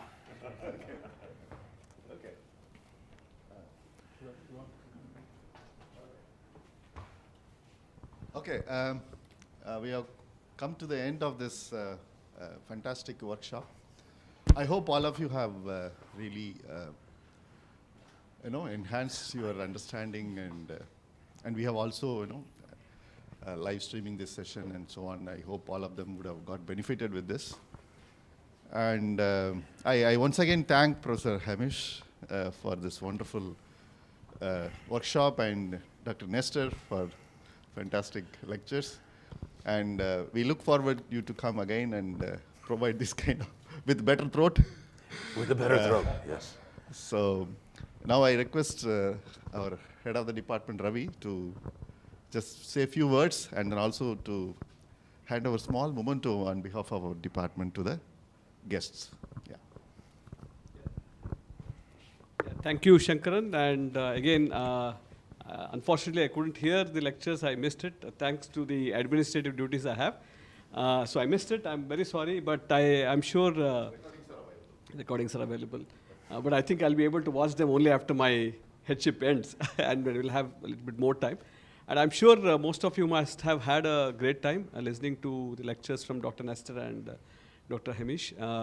It's really, I think, not so easy to get experts and who are willing to spend their valuable time sharing their experiences with people. But I think it's a good experience. I'm sure you would have had a great time. And thank you, Dr. Nestor and Dr. Hamish Fraser, for being with us. And I hope your throat becomes better. I know that it's not so easy to give lectures continuously. And I think if I give lectures for 2 hours, I end up with a throat pain. And I don't know how you managed it. Yeah. So thank you very much. And it's a pleasure having both of you with us. And thanks to Dr. Shankar and Dr. Sudhakar Chandan for bringing you both to our campus. So I welcome again. And as a token of our appreciation, we have a very small gift from the department. So please do accept. So in what order shall we call? Both of them together? Or? Yes, what? Yeah, both of you together. Yeah. 1 times 2. Yeah. I learned that. 1 by 2. Oh, 1 by 2. It's not 1 by 2. It's not 1 by Please, 2. please to come. Please to come. Yeah. Shankaran, Sudhakar, both of you please come. 1 by 2, okay. 1 by 2. 1 by 2. Shankaran, please you also come. Yeah, please. I think you have done all the. Oh, I've done, he's done hard work. Thank you. Please, Sudhakar, you can also come here. All right. All right, change places. There we go. There we go. Let's do this. All 4. Okay. Thank you. Thank you. Thank you. Thank you, Mitch. Thank you. Yeah. Thank you so much. Thank you very much. Yeah. Thank you so much. Good. Thanks.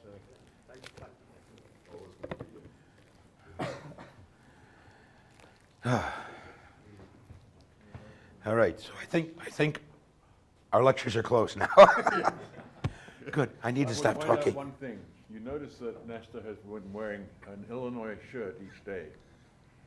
Whereas at Ohio State, in my group, it's only on Fridays that we wear our Ohio State shirt. And you can see it's far superior shirt. Yeah. Well, I didn't notice. Well- I'm not seeing that it's Ohio State University. Oh, yes, yeah. But you are more colorful. I would say so. But I have more hair. That you do. Where's my water? This is it.